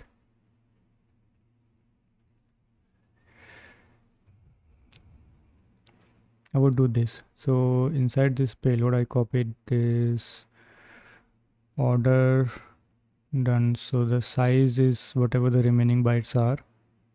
Packet type done. Order was incremented in the previous iteration. Then it would become 3. In this case, order was 3. And inside this payload, I from this buffer at this offset. This offset was also incremented in the previous iteration. And this is the size. Cool, makes sense, makes sense. Now I'll increase the but I'm already in the end of my packet frame, so I don't need to do that or these things, or do I?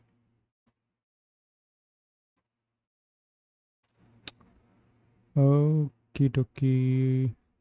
I mean, this is definitely an I'm accessing a memory here, and I mean this is fine, but this is not fine.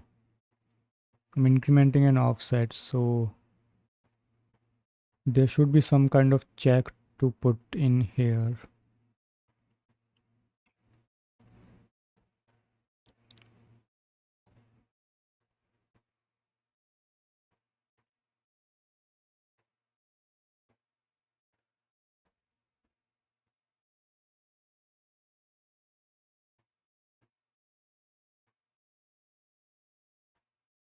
Remaining bytes, I mean, I have to decrease the remaining bytes because otherwise this would be true.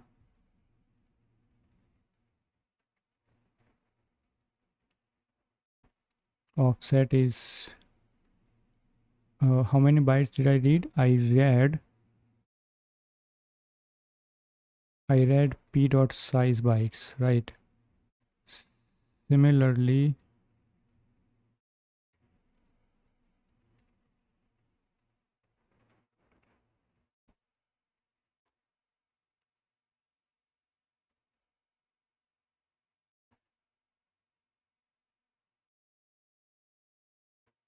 I don't know if it is a good practice or not because it could get changed by some bug or some memory access or something. But this is a number, so this will always be constant. But again, for the sake of semantic and the symmetry, this makes more sense because this is getting assigned here. So maybe compile, I don't know which one is a good practice here. I have a feeling that putting a number directly here is much more safer, but it's a local thing, so I don't think it is going to be accessed by some other entity. But you don't know when stack pointer gets fucked up, then everything gets fucked up. I don't know. If I don't know, then I think I'll keep it like this.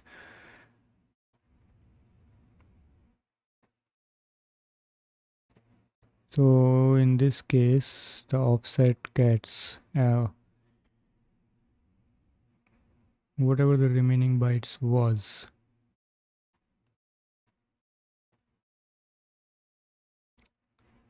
Oh man, I don't know. I don't know if I should keep the remaining bytes here.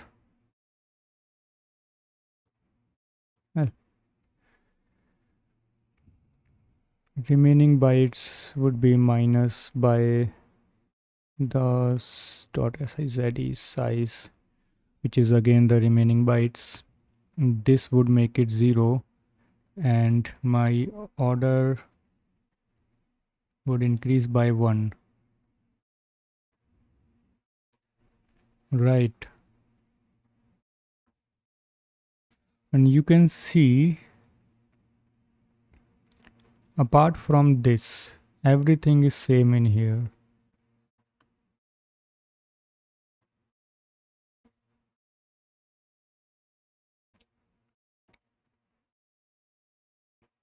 So I can say that if my remaining bytes is less than this,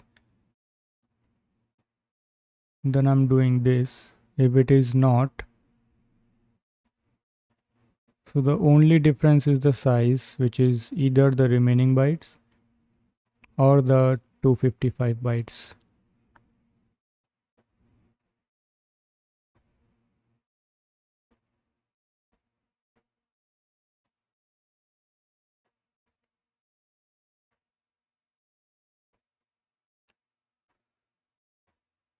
Bytes to read.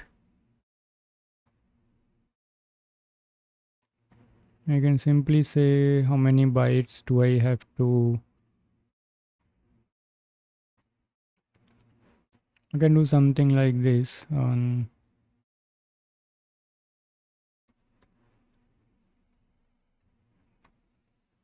thinking.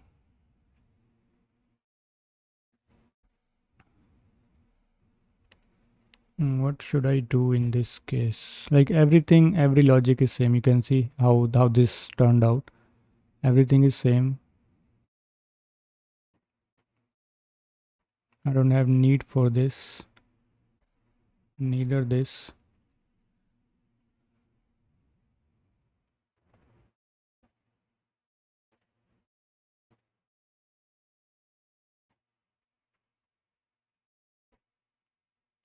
So by default, I would start with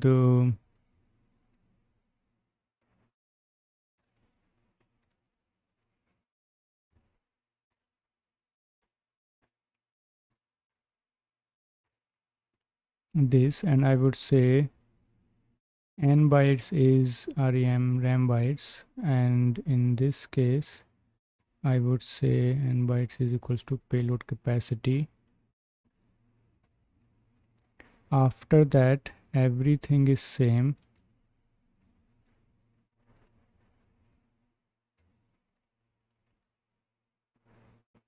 Right.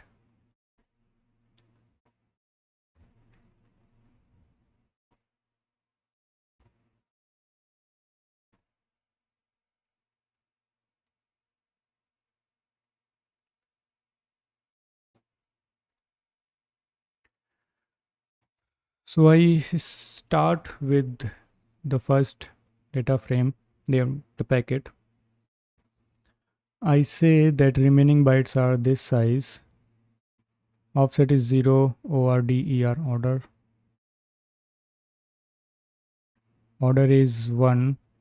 Number of bytes, just say 0. So I say the remaining bytes are greater than 0. I come here. Well, this is not true. I would come here and say that this is 255 bytes. I create a packet. I say the size is n bytes, which is 255. Packet type order put the payload from this offset, which is 0, of this size, which is 255. Take the offset forward by 255. Subtract decrease remaining bytes by 255 and increment the order for the next iteration. Next iteration comes, it's still greater than 255. It reads 255, does this again, and then it becomes this does not run, then it becomes this. So in the end, I have size, type, order, payload, and I create CRC. I don't know.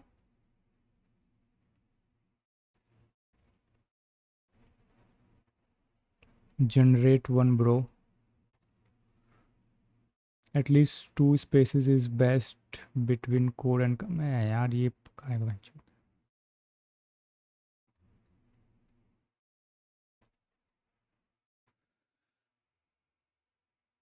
I mean, I would know to.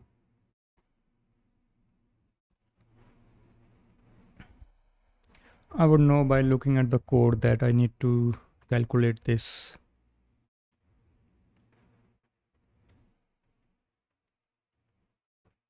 This is much better. Okay, so calculate the CRC in here.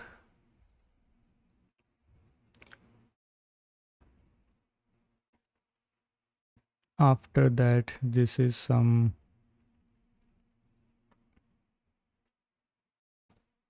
for next iteration. Create frame.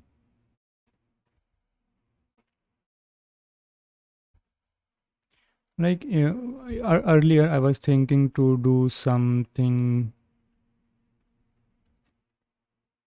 like I was already almost going to type this.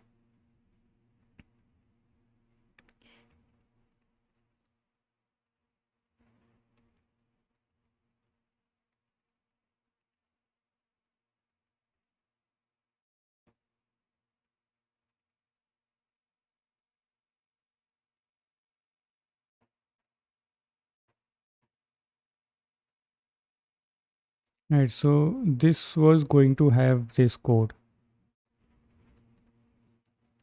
And if I happen to use it more than once, then I would do that.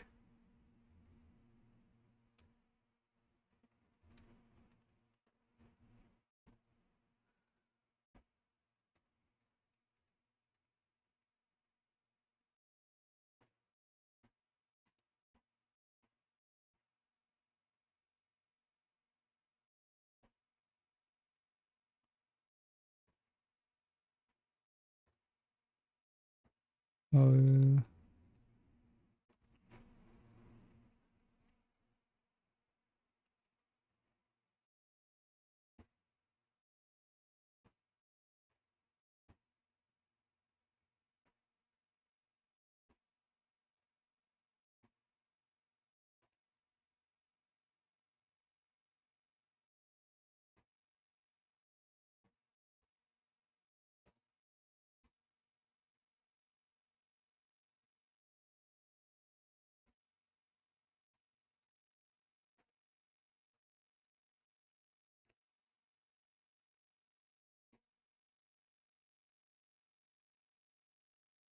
packet type, order is,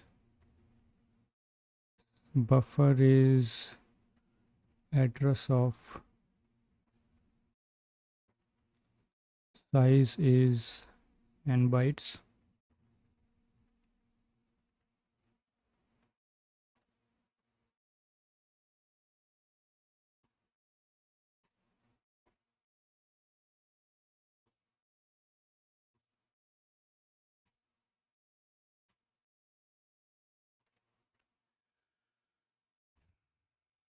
No, the problem is how do I store this packet and where do I store this packet? Because every time a new packet is going to be created from the user passed buffer, every time this new packet is going to be created.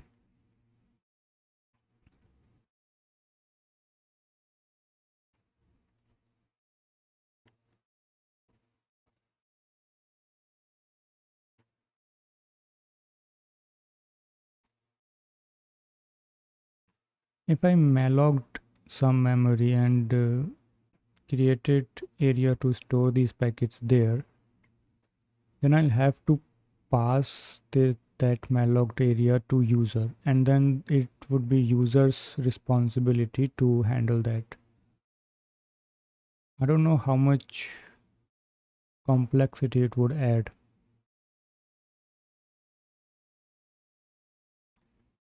I really don't feel like I should use heap right now because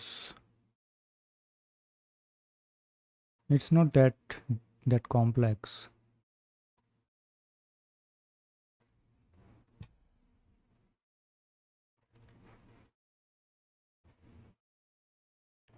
P dot size.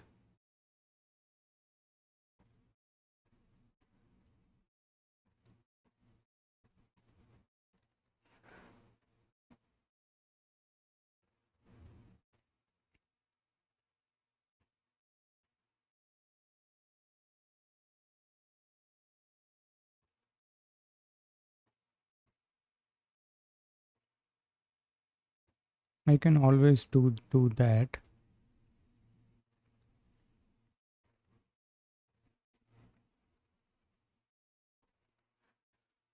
But this would be a lot of copy pasting of this type.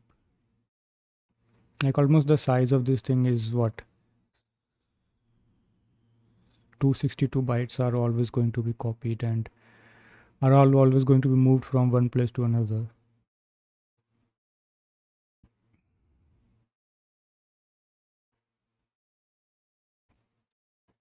Or I can simply say maybe I should do that like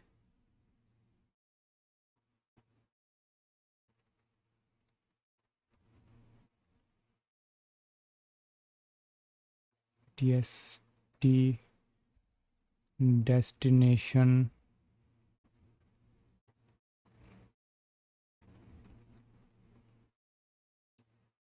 and store this internal piece data at that destination. But then I would have to allocate it in here. How do I, that is the whole question, like how do I allocate this? Okay, for the time being, let's just go by a copy and later we'll optimize it.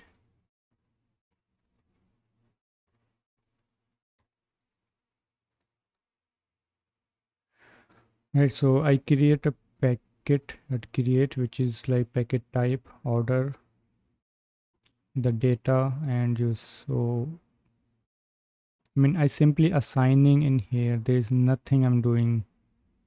And why have a separate function for that? See, that is why you don't have functions. I mean, yeah, it only saves code duplication, and I feel like I would be needing this packet create a lot. So let's keep it there. Right now, just some assignment operator. There's nothing more going on in here.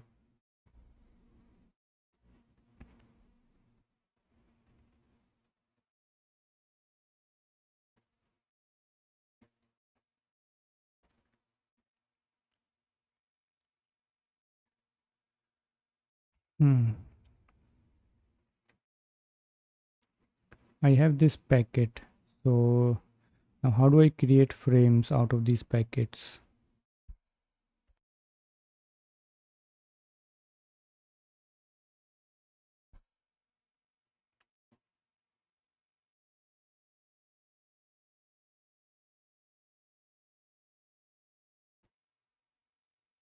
Let me think.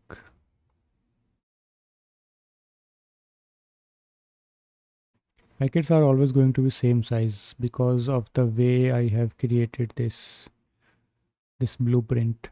They're always going to be 262 bytes. If that is the case, then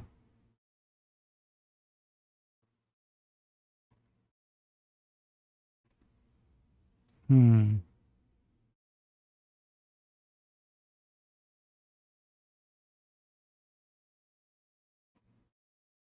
I mean I can already know by the size like how many packets are going to be there.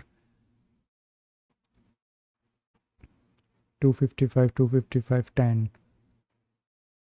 So if I divide the size, what is this?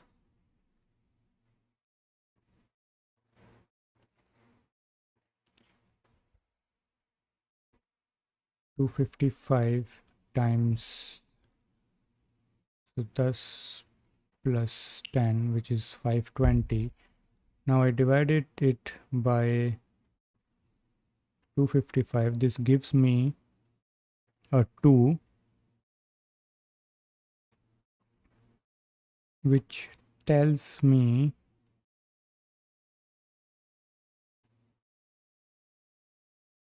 there's going to be 3 packets. So I can always have this much memory. So I can say like 3 times packet. So I can say something like 3 times size of packet give me this much memory. But again, the question is how do I allocate this memory? Because I don't really want to go heap side. If that is the case,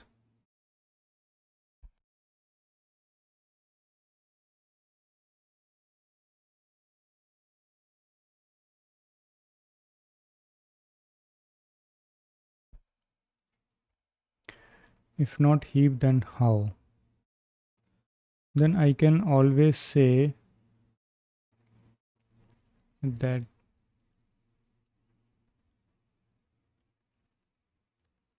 my frame is going to have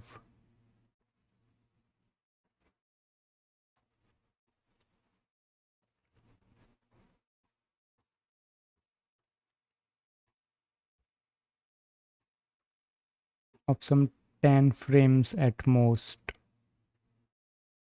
right? Some number, or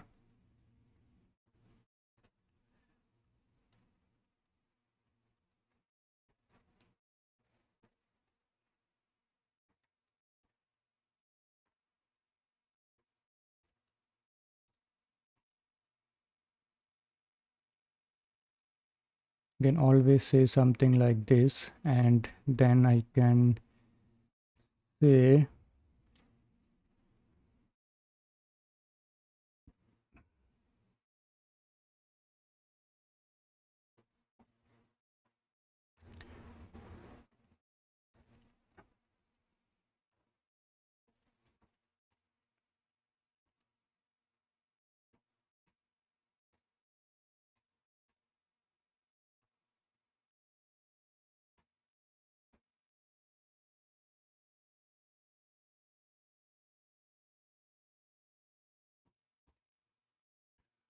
then I can say that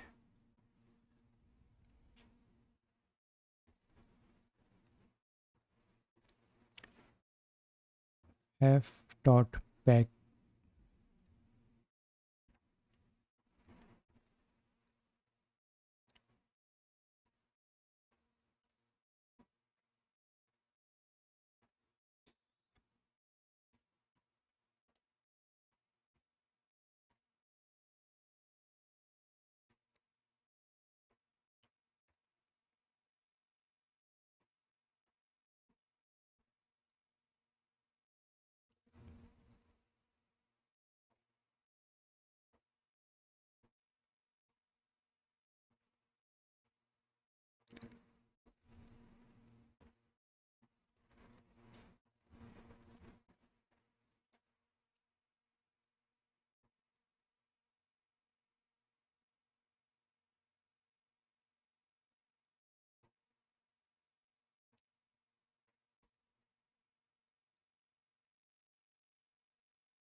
floor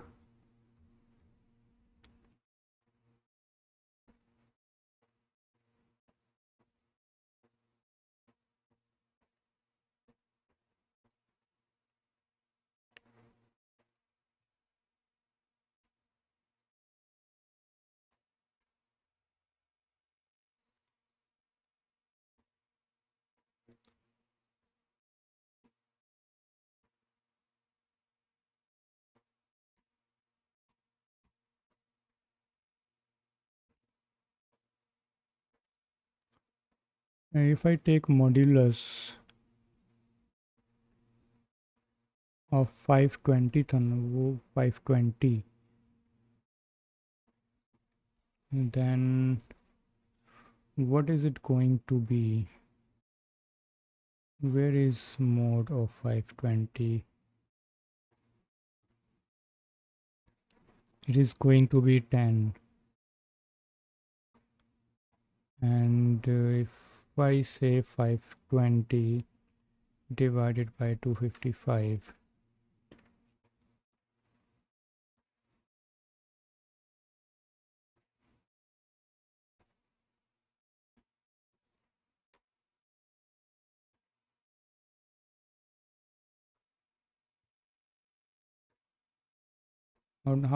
how does this work?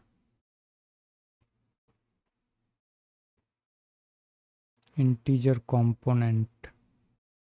Well, you get the picture. It will give me 2.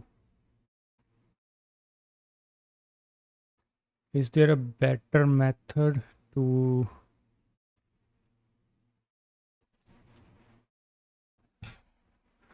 ceil function is C?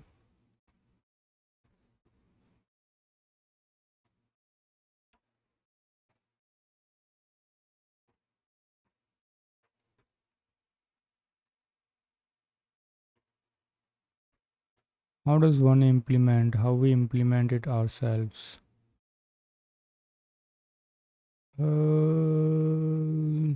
Nope, not at all.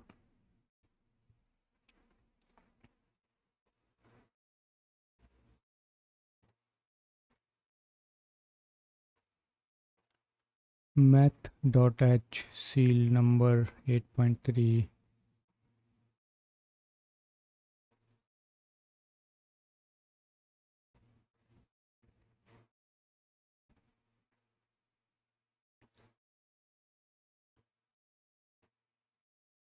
It's a double. Cool, I'll use ceil.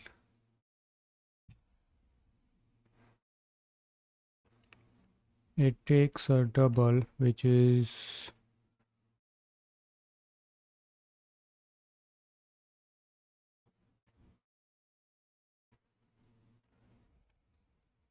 this size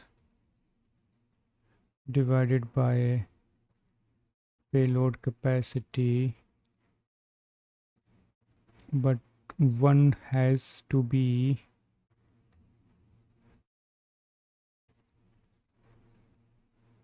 8.3 is going to be 9 integer.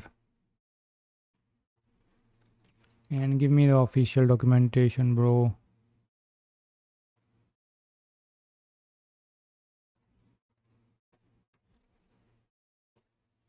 PP reference seems like a good source.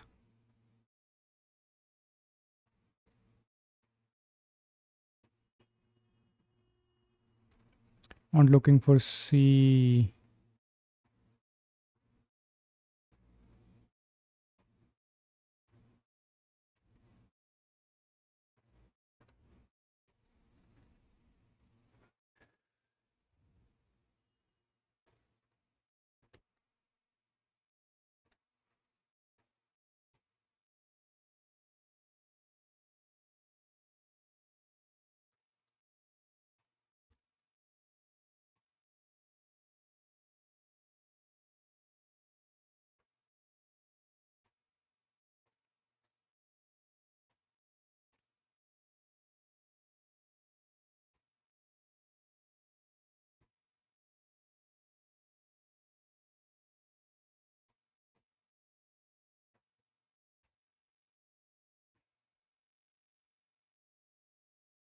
I think I can pass.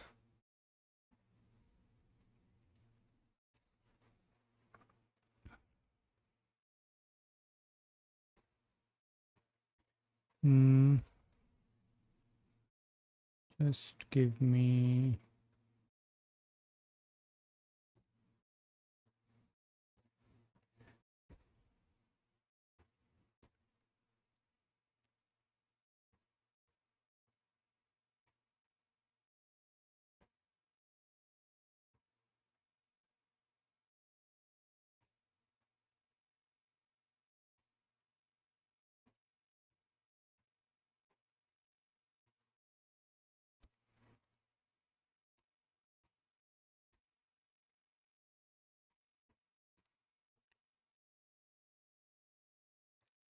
This is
bro. HOC, man.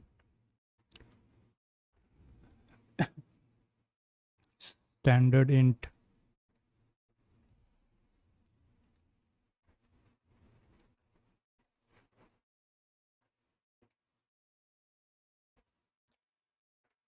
I knew it. Which one has to be typecasted?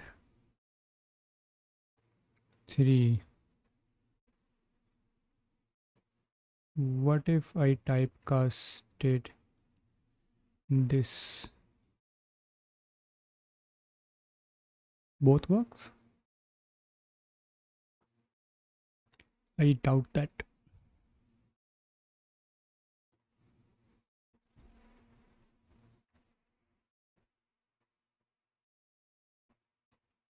This is going to be an PAC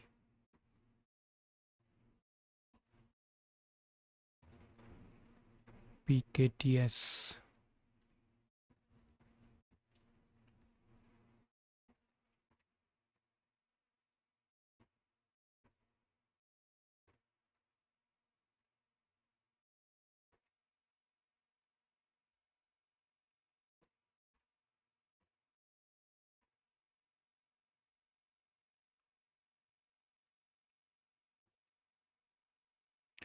And packets is, bro, not using C++.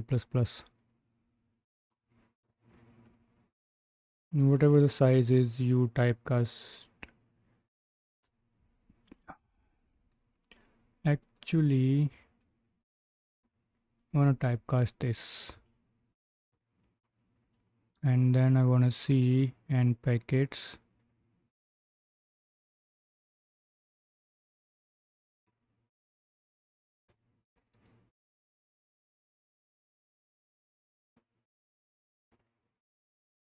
Okay, so end package, number of packets are this. So I can run while loop 3 times.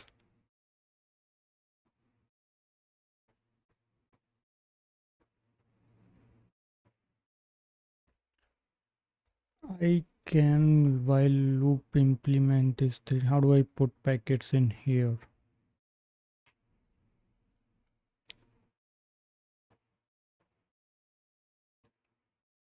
There will be some index that would loop every time, but what those index will be based on what that index will be based on. Uh, well, let's pick it up tomorrow or some other time. I don't know when. For the time being, let's just create a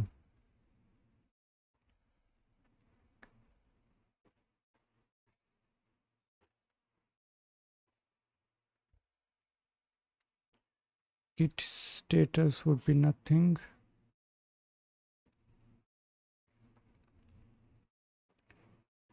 Git init initial branch is this.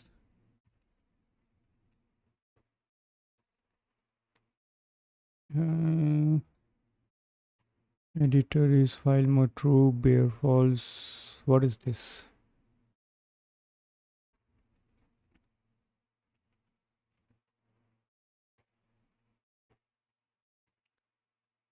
I should create a file called dot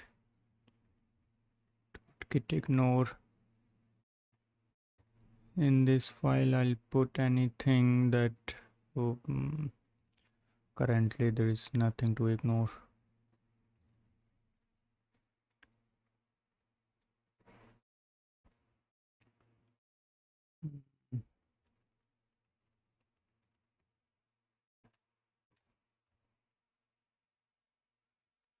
So this is the initial commit.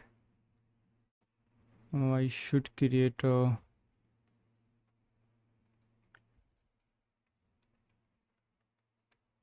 this one. Oh boy.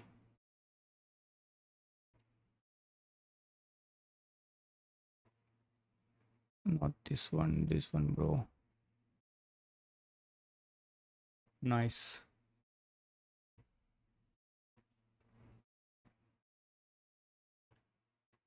What is it?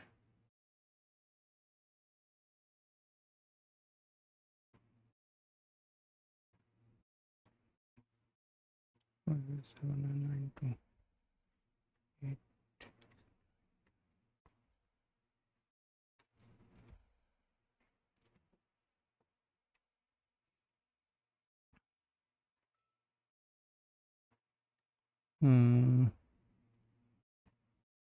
New projects. SimProto. Is it a sim? It is a SimProto, right? SimProto. Create a blank. SimProto, not in the Solana, bro. I mean here. It's going public. Nope. Okay. Nope, not at all.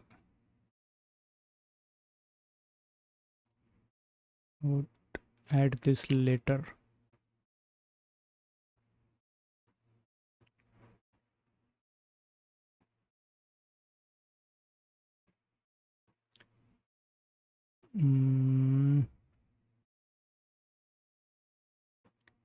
Existing. How do you push an existing folder? Push an existing Git repository. Remote. I don't need to rename it. Okay. I can simply copy this. I don't think this is going to work because that thing gives me an error.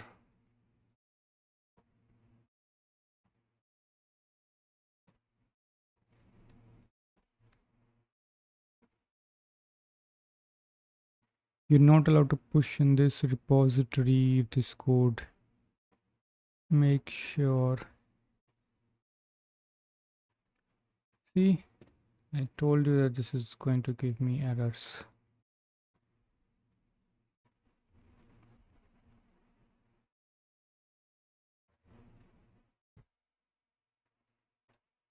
What was that? Set URL was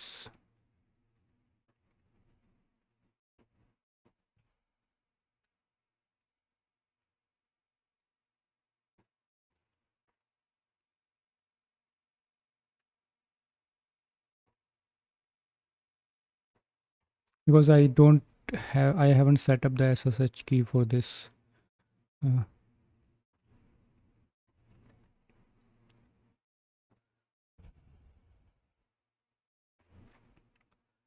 Come on, bro, give me something. No readme, nothing, man. This is very bad impression. What am I gonna do?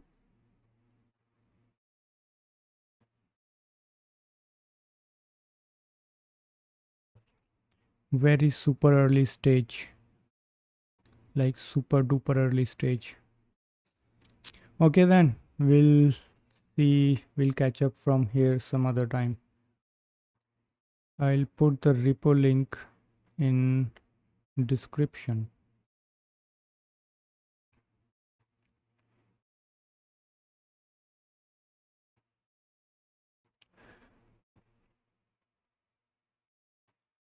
Cool then. Good night, boys.